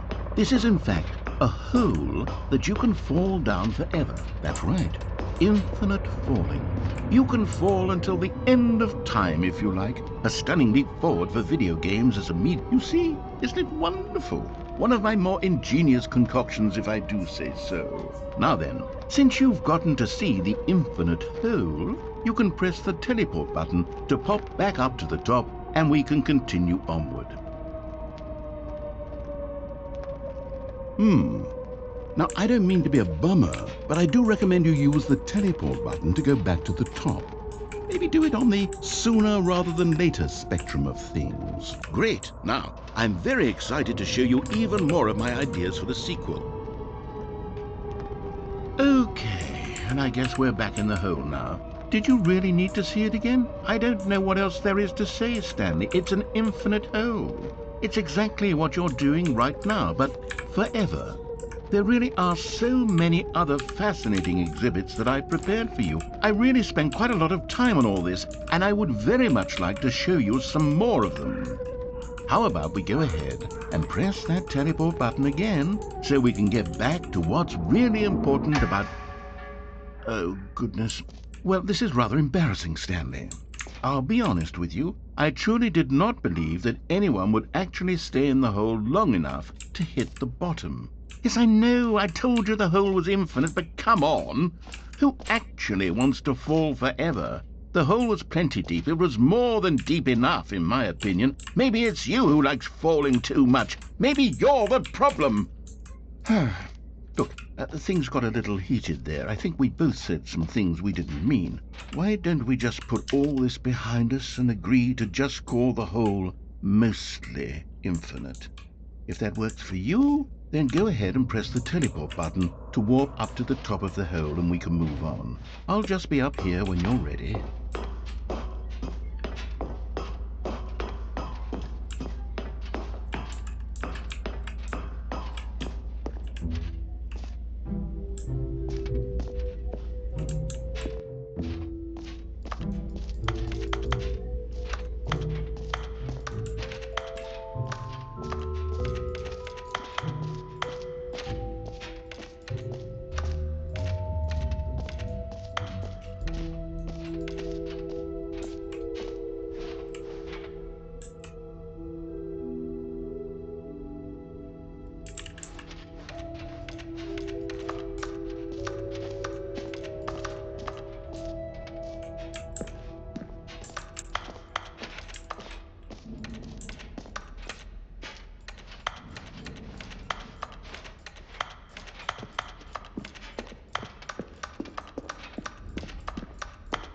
All right, have you seen everything you wanted to? Ready to move on now?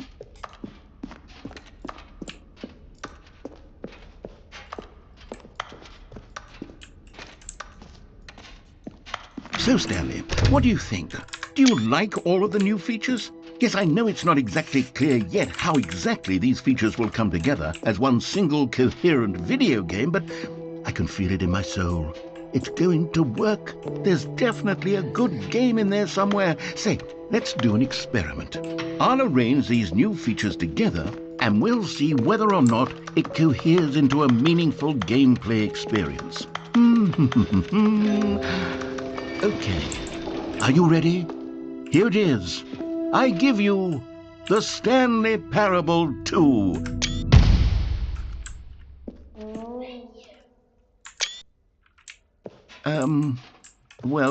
I mean, there's potential here, right? It's sort of... Okay, never mind. Hold on, let me do a different arrangement. Okay, yes, this is much better. I feel good about this. Here we go, version 2. Who am I kidding, Stanley? This isn't a coherent video game at all. It's a lot of gags. And I do very much enjoy creating gags, but they don't add up to anything.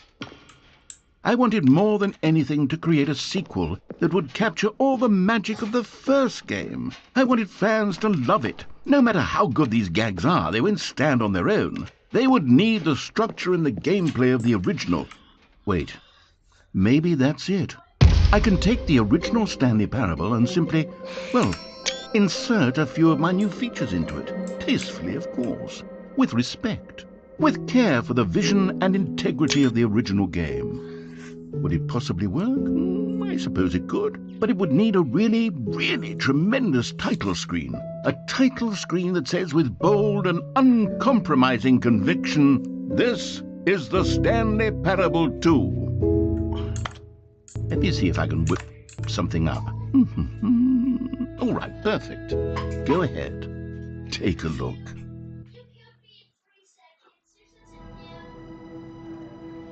Whoa.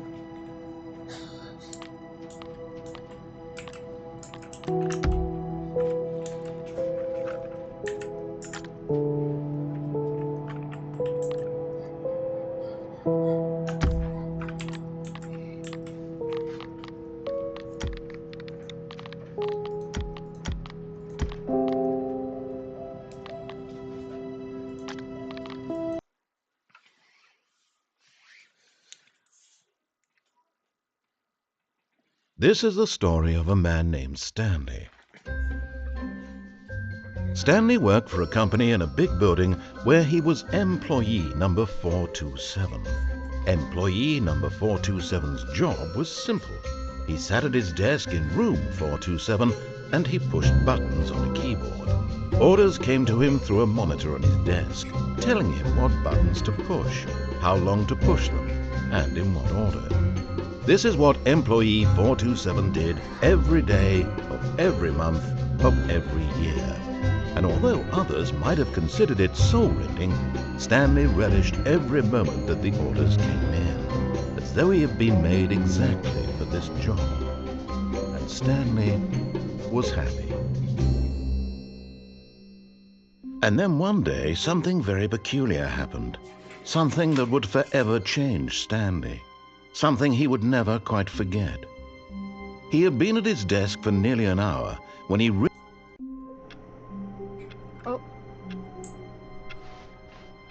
All of his co-workers were gone. What could it mean? Stanley decided to go to the meeting room. Perhaps he had simply missed a memo. Stanley picked up the bucket.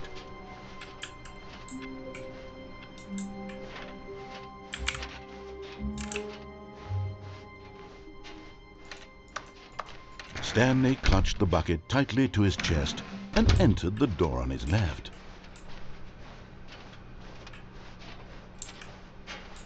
Still no one was here. Stanley needed the bucket's warmth and comfort now more than ever. Perhaps his boss's office was where he'd find answers. Oh, Stanley, can you feel it? The broom closet. It wants the bucket. You can feel that, can't you? The aura of jealousy? It's as clear as day. This broom closet believes it deserves the bucket. I can really feel it now. It's a bucket. It belongs in a broom closet. That's what the broom closet is trying to say here. It's supposed to go with the other cleaning supplies. Good. Coming to a staircase, Stanley and the bucket walked upstairs to the boss's office. This game. Stepping into his manager's office, Stanley was once again stunned to discover not an indication of any human life. Crushed by the weight of this revelation, Stanley may have broken down into an emotional dumpster fire if not for the soothing presence of the bucket. Even now, in his darkest of hours, did the bucket's warmth and guiding light pierce the dark clouds of confusion and chaos. It would be with him The sequel is now always. 5. The bucket would, and he knew it. The two of them were inseparable. At this point, Stanley was so absorbed in the tender spiritual connection he shared with the bucket that he didn't notice the keypad behind the boss's desk. Nor in his bliss of simply being near the bucket did he have any notion that the PIN number for the keypad was 2845.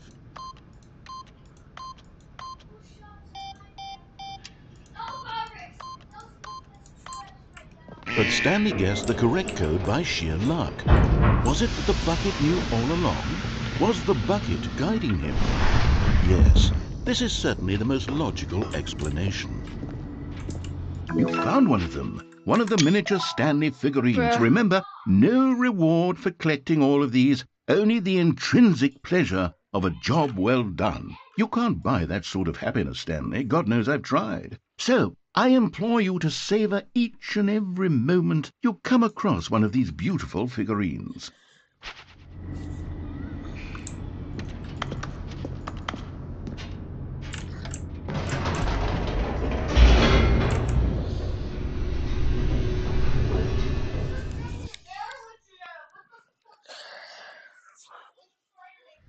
The elevator raced downward, plummeting towards an unknown fate. It would be all Stanley could do to keep himself together, if not for the bucket. Soothing him, comforting him, reassuring that in this darkest moment of uncertainty, he would be all right.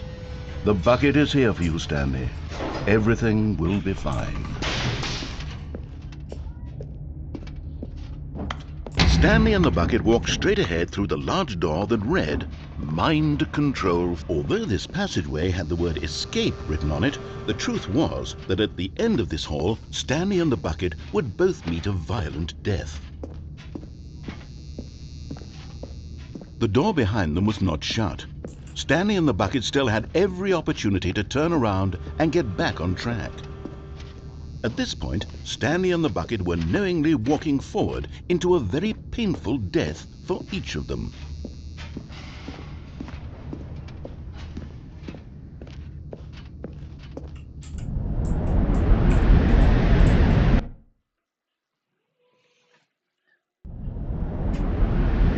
Cool. Thanks for that, for being a fan.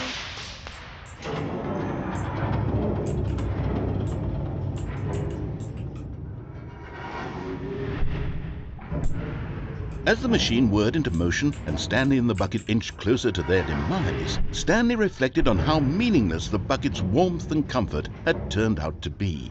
To be sure, it puts the mind and the soul at ease to embrace the bucket, but what use is a sense of ease when you're about to be crushed to death? This is what Stanley thought to himself, and he sort of kicked himself for wasting so much time carrying a bucket everywhere. Farewell, Stanley.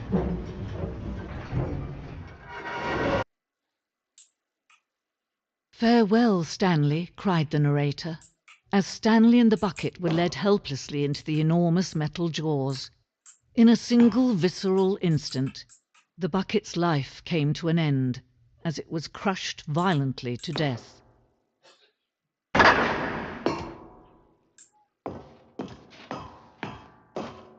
It was a shame, the death of such a magnificent bucket. It's true that all buckets are radiant in their own way, but this one stood above the rest. It was a glorious bucket to behold. The bucket.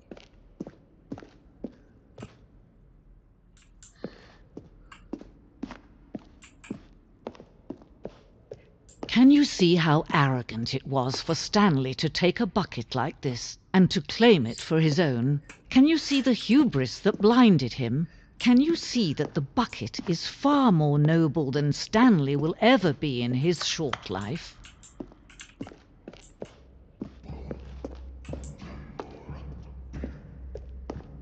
No man can own a bucket, and certainly not a bucket as dazzling to behold as this one. It is man who should kneel before the bucket. Oh, what happened? But there is something we can do. Something we can do together, you and I, that will right this terrible wrong. Let Stanley die. Let him be crushed by the machine. Don't reset the game. Don't give him another opportunity to run off with another beautiful bucket. We can save the world's buckets from their treatment as tools and implements if only we let Stanley die together. The bucket shall take it.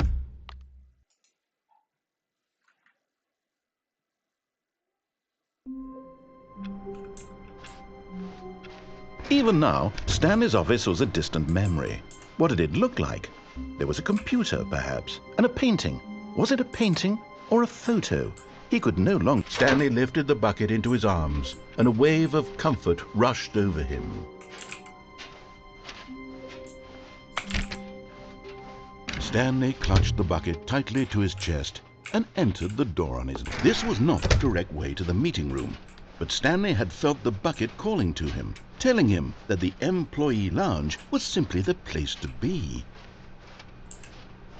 And here it was. Had the bucket turned out to be correct? Well, no, never mind.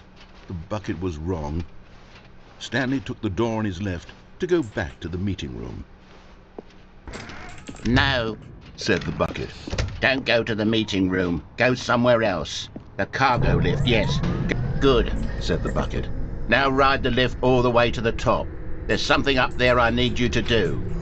Stanley did not question why or how this bucket was speaking to him. But Stanley feared that any path he walked might lead to the separation of himself and the bucket, his dearest friend.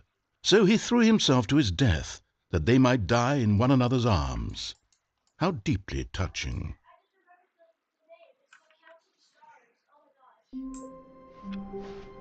All of his co-workers were gone. What could it mean? Stanley decided to go to the meeting room. Perhaps he had simply missed a memo.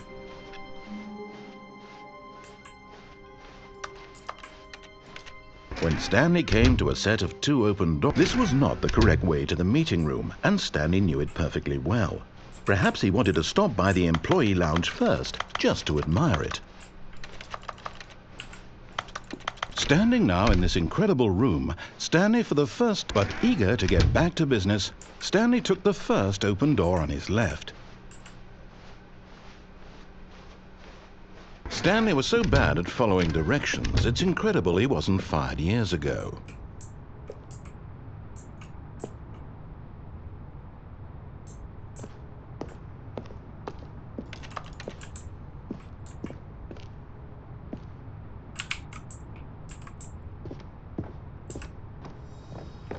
Another miniature Stanley figurine. This, there really must be a snappier name for these things. What about mini-stands? Stanley figs? What about Stanlerines? Yes, I think I like that. Another Stanlerine under your belt.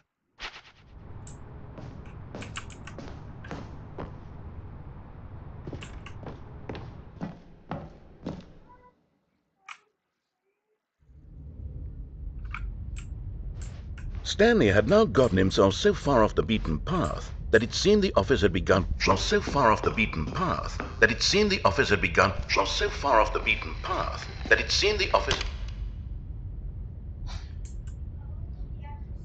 You didn't think I was actually just a recording, did you?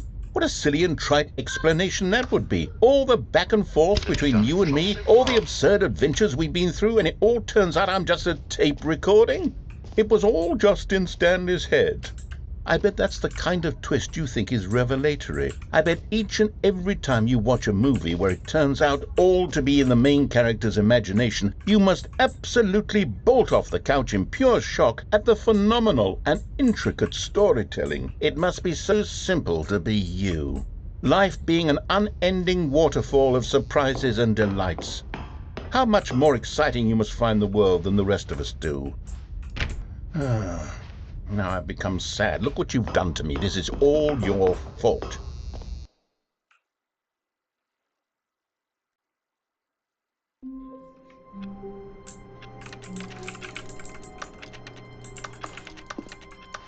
Someone was following Stanley. He was sure of it. If he checked over his shoulder now, he would surely catch them. It was only a matter of time.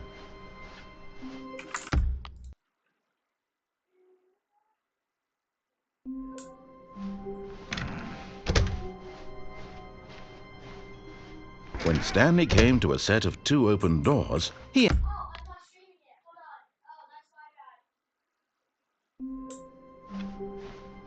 All of his co-workers were gone. What could it mean? Stanley decided to go to the meeting room. Perhaps he had simply missed a memo. No matter how hard Stanley looked, he couldn't find a trace of his co-workers.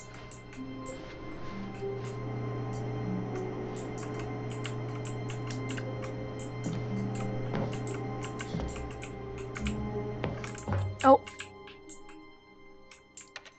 At first, Stanley assumed he'd broken the map, until he heard this narration and realized it was part of the game's design all along.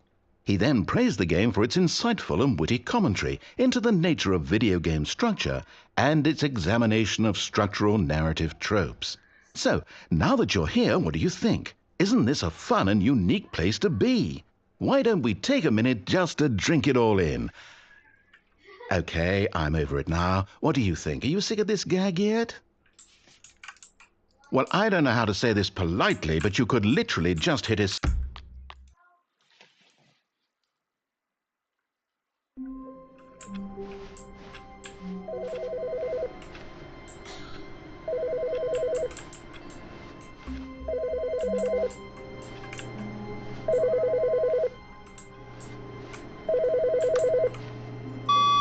Hello. This is a recorded message scheduled either by you or a person in your place of work. The purpose of this message is to warn you about the dangers of recorded messages. If at any time you believe you are listening to a recorded message, please terminate it immediately and cease all flow.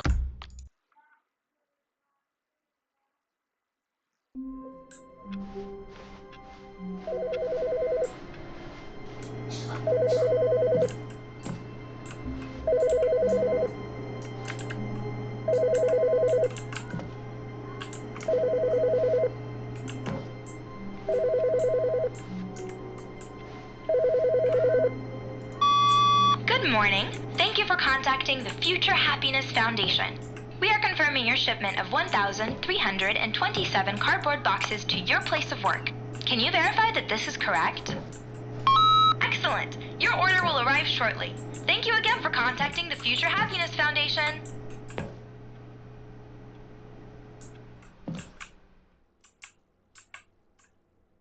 At first, Stanley assumed he'd broken the map until he heard this narration and realized it was part of the game's design all along.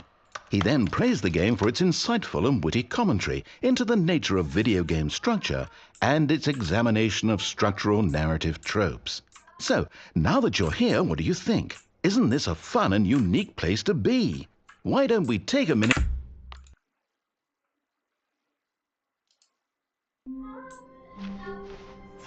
All of his co-workers were gone. What could it mean? Stanley decided to go to the meeting room. Perhaps he had simply missed a memo. What?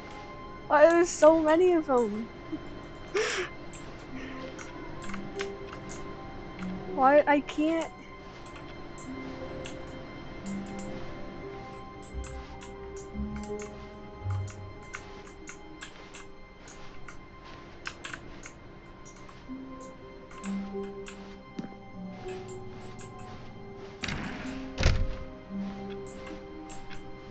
Okay, wait. There's just so many cardboard boxes.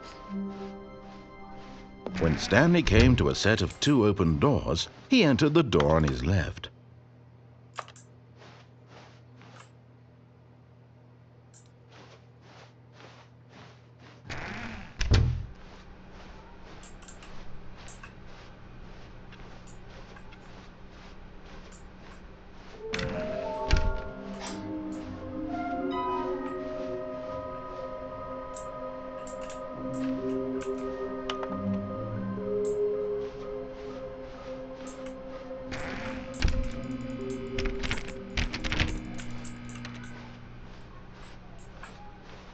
Coming to a staircase, Stanley walked upstairs to his boss's office. But Stanley just couldn't do it. He considered the possibility of facing his boss. Admitting he had left his post during work hours, he might be fired for that. And in such a competitive economy, why had he taken that risk? All because he believed everyone had vanished? His boss would think he was crazy. And then something occurred to Stanley. Maybe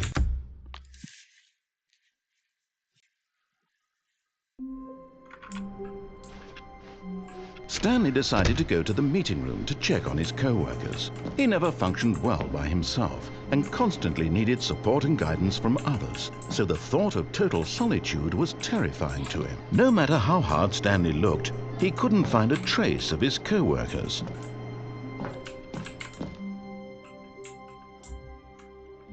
At first, Stanley assumed he'd broken the map until he heard this narration and realized it was part of the game's design all along. He then praised the game for its insightful and witty commentary into the nature of video game structure and its examination of structural narrative tropes. So, now that you're here, what do you think? Isn't this a fun and unique place to be? Why don't we take a minute just to drink it all in? Okay, I'm over it now. What do you think? Are you sick of this gag yet? Ah, then in that case we'll continue.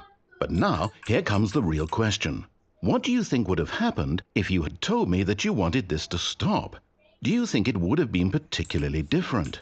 Would I have taken the same idea but rephrased it superficially to fit that answer? Perhaps you never would even have thought of it if I hadn't brought up the issue in the first place. Oh, now think about it. Will it be worth it for you to restart and then come back here just to do the other option? Clearly, this whole gag takes some time. What if the other option is even longer? How long will you spend in total just to have heard all the narration? Oh, and this is rich. Perhaps you've just played the other option, and now you've come to see what happens in this one. So, what do you think? Which choice was the better one?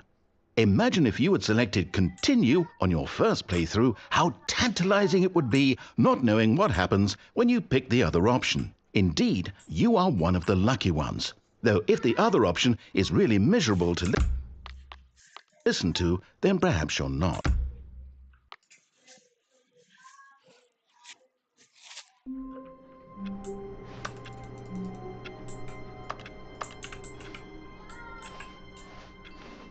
How wonderful.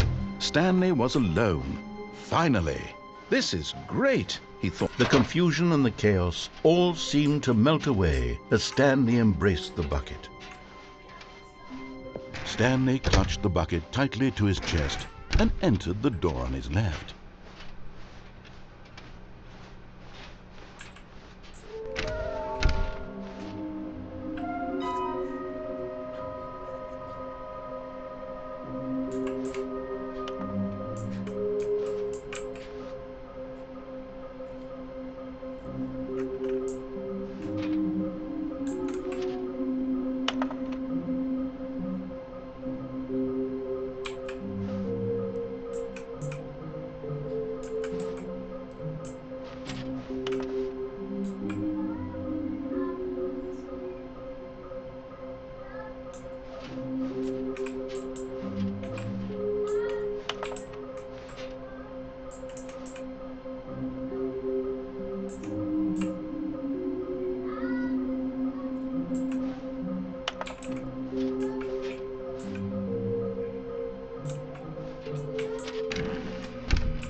Oh, Stanley, can you feel it?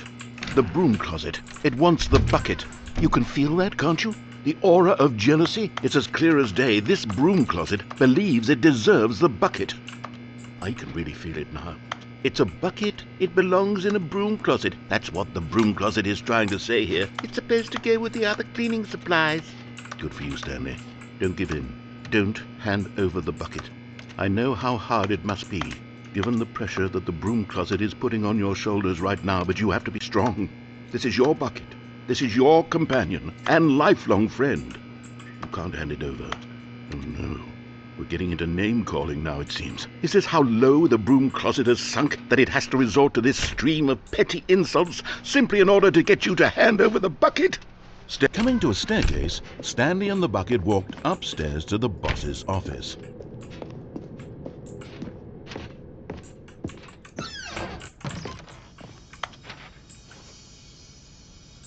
Okay, I'm going back to the name of these little Stanley figurines, and now I'm torn between Stanlerines and Figlies. What do you think, Stanley? What name better encapsulates the intrinsic sense of happiness that you get from seeing a small number in the corner of your screen go up by 1? Let me sit on it. I'm sure it will come to me.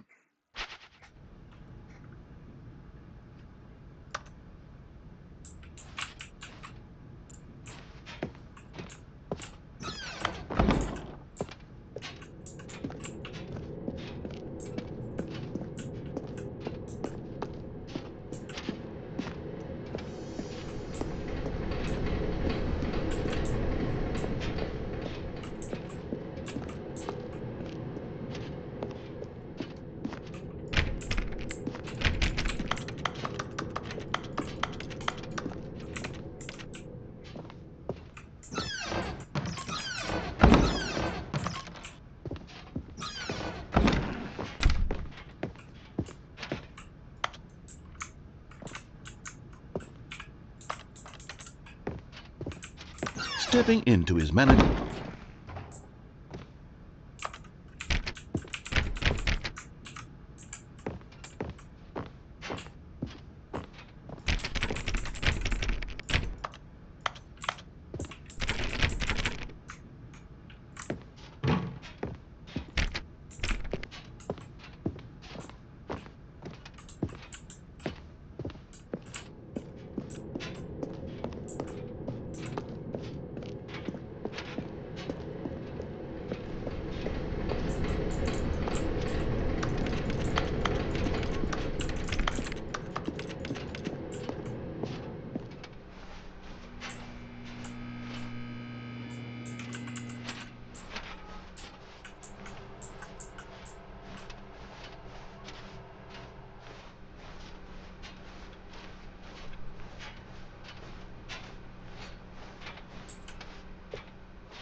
Stanley had never seen the office this brightly lit.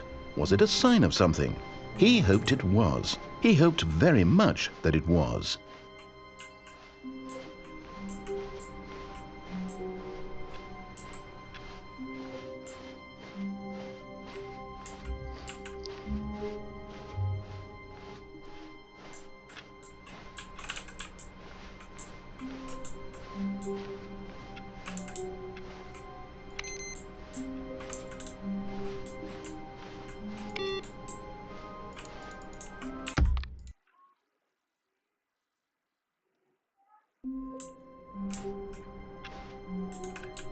All of his co-workers were gone. What could it mean? Stanley decided. Warmth spread through Stanley's arms. With the bucket in his... Stanley clutched the bucket tightly to his chest.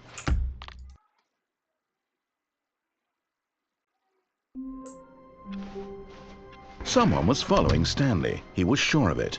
If he checked over his shoulder now, he would surely catch them. It was only a matter of time.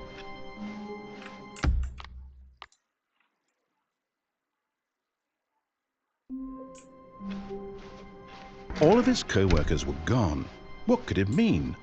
Stanley decided to go to the meeting room. Perhaps he had simply missed a memo.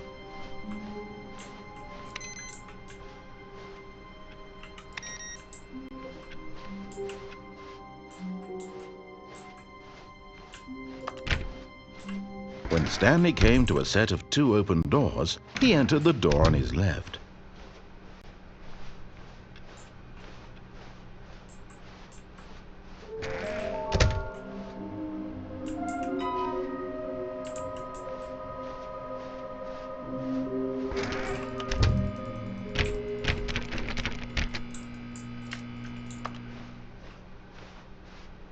Coming to a staircase, Stanley walked upstairs to his boss's office.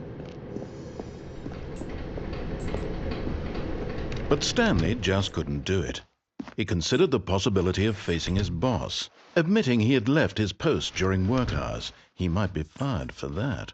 And in such a competitive economy, why had he taken that risk? All because he believed everyone had vanished? His boss would think he was crazy. And then something occurred to Stanley. Maybe, he thought to himself, maybe I am crazy. All of my co-workers blinking mysteriously out of existence in a single moment for no reason at all?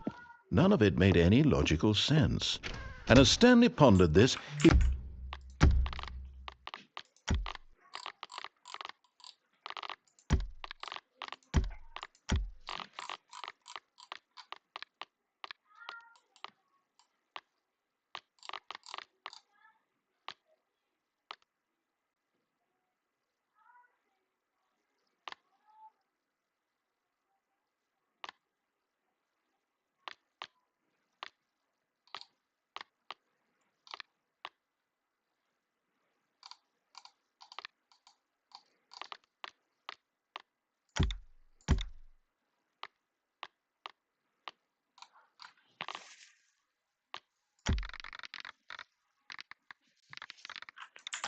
began to make other strange observations.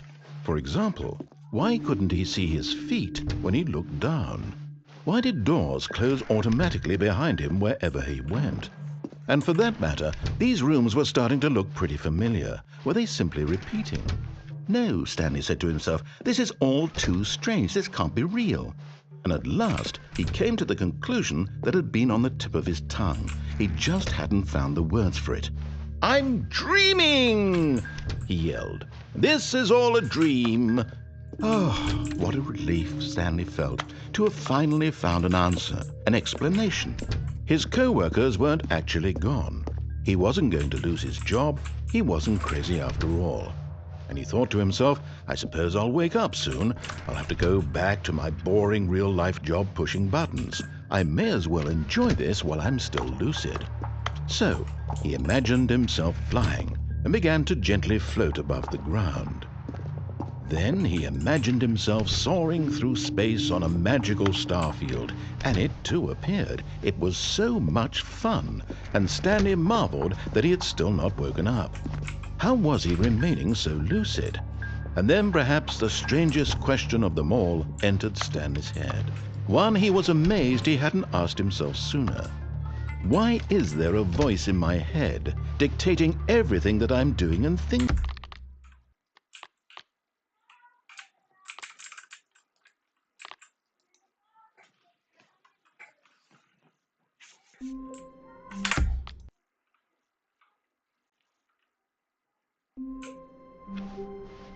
Stanley decided to go to the meeting room to check on his co-workers. He never functioned well by himself and constantly needed support and guidance from others. So the thought of Stanley picked up the bucket and smiled. He'd never be alone again, not truly alone, not with the bucket around.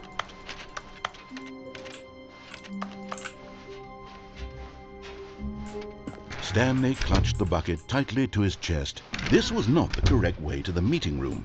But Stanley had felt the bucket calling to him, telling him that the employee lounge was simply the place to be. And here it was. Had the bucket turned out to be correct? Well, no, never mind. The bucket was wrong.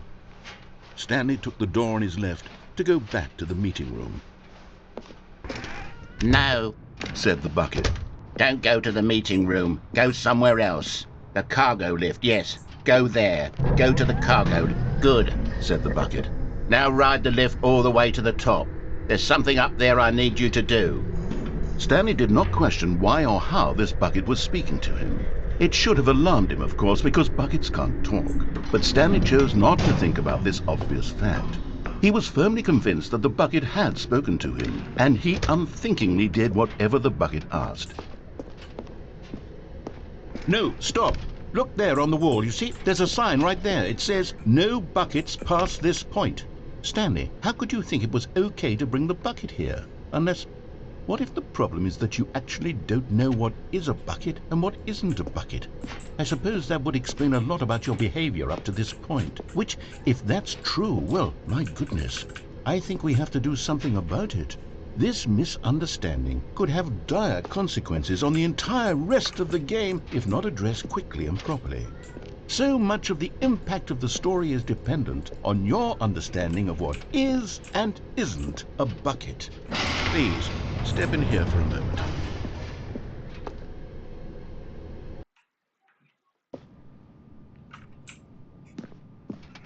Now then, I'm going to run you through some test scenarios, and you'll tell me whether or not the thing I'm showing you is a bucket.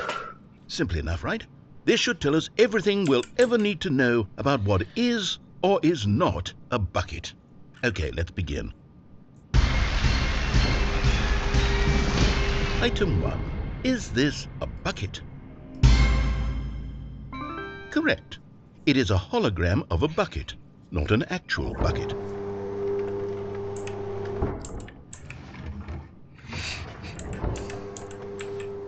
Item 2. Is this a bucket? Correct. It is a 3D printed recreation of a bucket, not an actual bucket. What?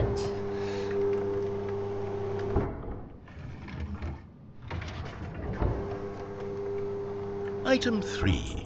Is this a bucket? Correct. This is a bucket.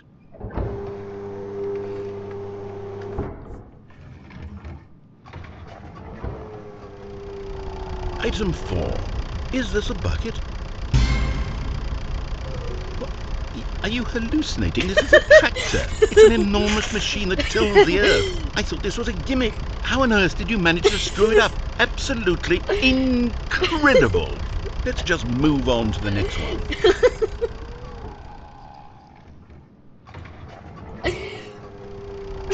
Is this a bucket? Correct. This is a What?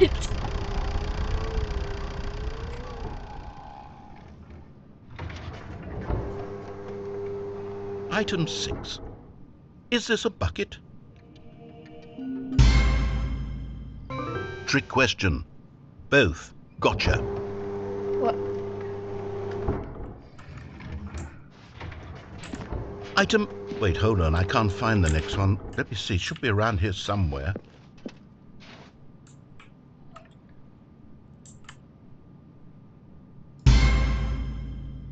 Yes. Thank you. There's nothing here. Of course it isn't a bucket. We both know full well that nothing isn't a bucket. Wait, when I say nothing isn't a bucket, that makes it sound like I'm saying everything is a bucket, which of course is not true. Unless, is that what you think? Answer me straight, Stanley. Are you trying to tell me that you believe everything is a bucket? You know what? I'm too confused to even sort it out. I've lost all sense of perspective. What is a bucket? What isn't a bucket? Mere moments ago I could answer these questions with confidence, and yet now I'm somewhat adrift. Do any of us know what a bucket is? Am I a bucket? Stanley, I can't keep doing this. I'm losing myself, and myself was all I ever had to begin with. I'm afraid the bucket is threatening to tear our relationship apart. I can't have that. I'm sorry, but I'm going to erase all buckets from the game entirely. Okay, here we go. No. What happened? Is everything gone? Why did everything disappear? Wait, was everything a bucket? Every single thing in the game was a bucket. Oh my God, I had no idea. How could... Except me. I'm not a bucket after all. And you, Stanley, you're still here. You're not a bucket either. Oh, this is wonderful news. We're not buckets.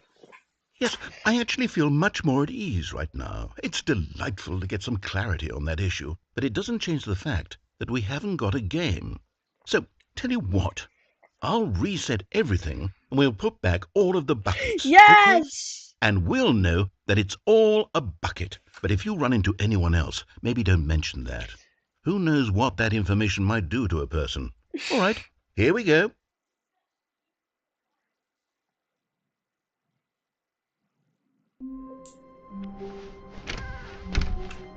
The good old bucket. Just Stanley and the bucket. Stanley clutched the bucket tightly to his chest and entered the door on his left.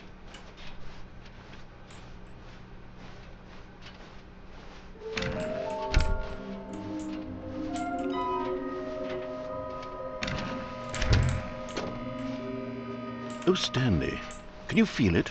The broom closet. Coming to a staircase, Stanley and the bucket walked upstairs to the boss's office.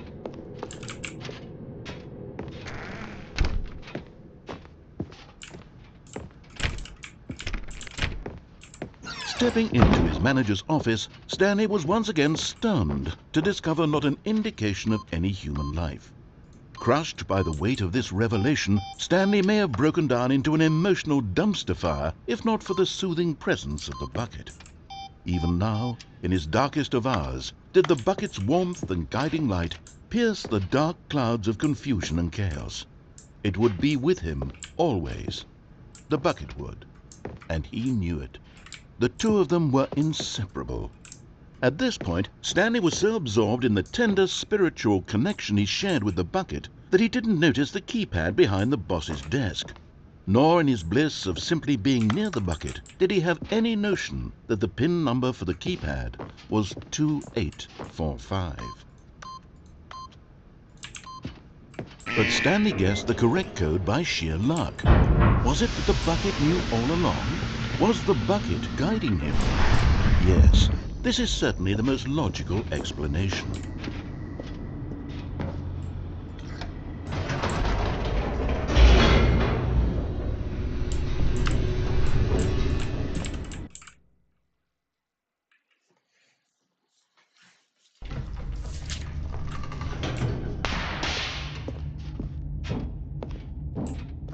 Stanley and the bucket walked straight ahead through the large door that read, Mind Control Facility.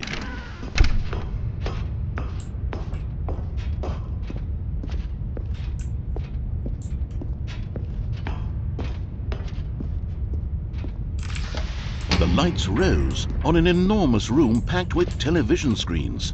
What horrible secret did this place hold? Stanley and the bucket both wondered to themselves.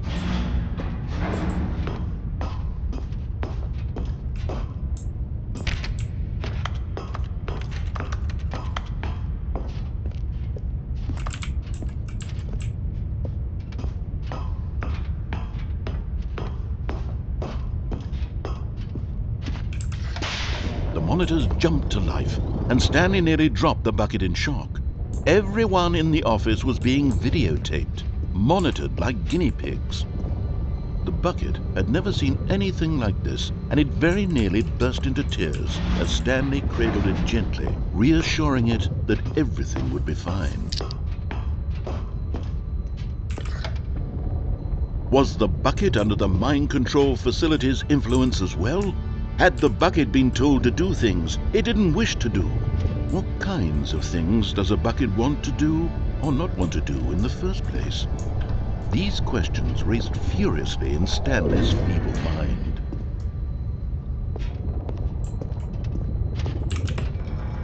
No! He screamed into the bucket. He couldn't accept it. His own life in someone else's control, never! He squeezed the bucket tighter, his one friend in the entire world. At this point, he could trust no one except for the bucket.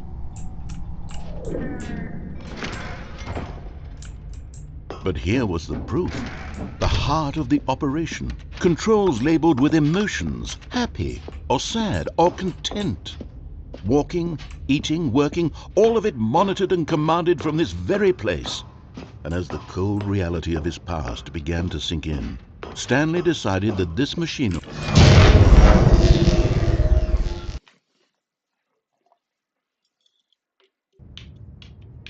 Stanley and the bucket waited in blackness. Was it over? Yes, they had done it. Stanley and the bucket had defeated their greatest and darkest enemy, freed themselves from the tyrannical grip of the evil mind control machine. Freedom was now mere moments away. Excitedly, the two of them began to discuss the kind of life they wanted to live once they stepped through this massive door. The bucket wanted to learn to roller skate. Stanley wanted to sneeze in every country on Earth.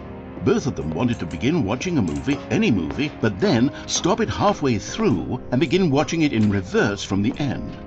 True, it was a simple life they envisioned, but it was one they'd lived together, with one another to lean on, to trust, to support, and... What? Wait. What was happening? Why had the door stopped? Was Stanley and the bucket not about to be freed? An unbearable silence filled the room, lingering in uncertainty, until finally the truth hit Stanley square in the face.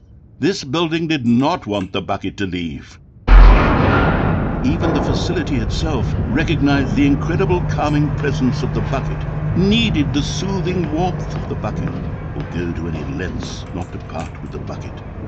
No, no, no. Stanley can't leave this place. Not while he has such a precious bucket in his arms. Not while this building has anything to say about it. Stanley realized he would never again leave this very room. But at least he has the bucket. To be trapped eternally in darkness isn't really so bad, Stanley thought to himself. As long as I have my bucket with me, right? I'll be okay, won't I? Stanley gulped. Very soon now, he was about to find out. No. No.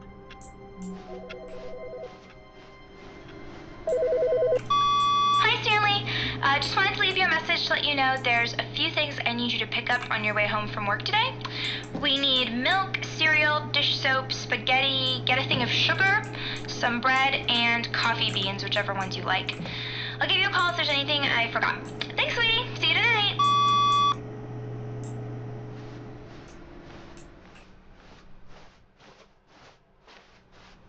Where are we going today? The bucket asked. Stanley just smiled. Anywhere they went together would be perfectly fine. Stanley clutched the bucket tightly to his chest and entered the door on his left.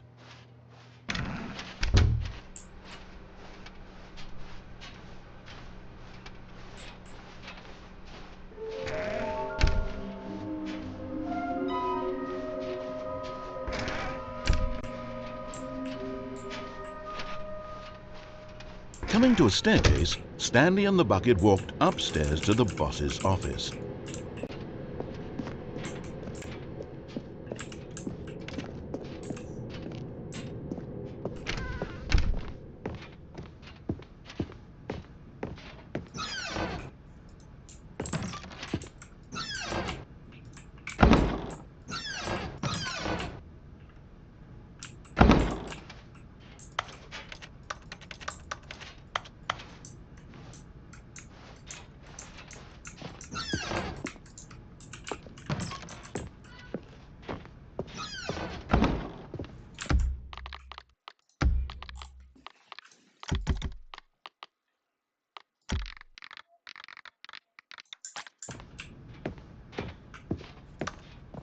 Stepping into his manager's office, Stanley was once again stunned to discover not an indication of any human life. Crushed by the weight of this revelation, Stanley guessed the correct code by sheer luck. Was it that the bucket knew all along? Was the bucket guiding him? Yes, this is certainly the most logical explanation.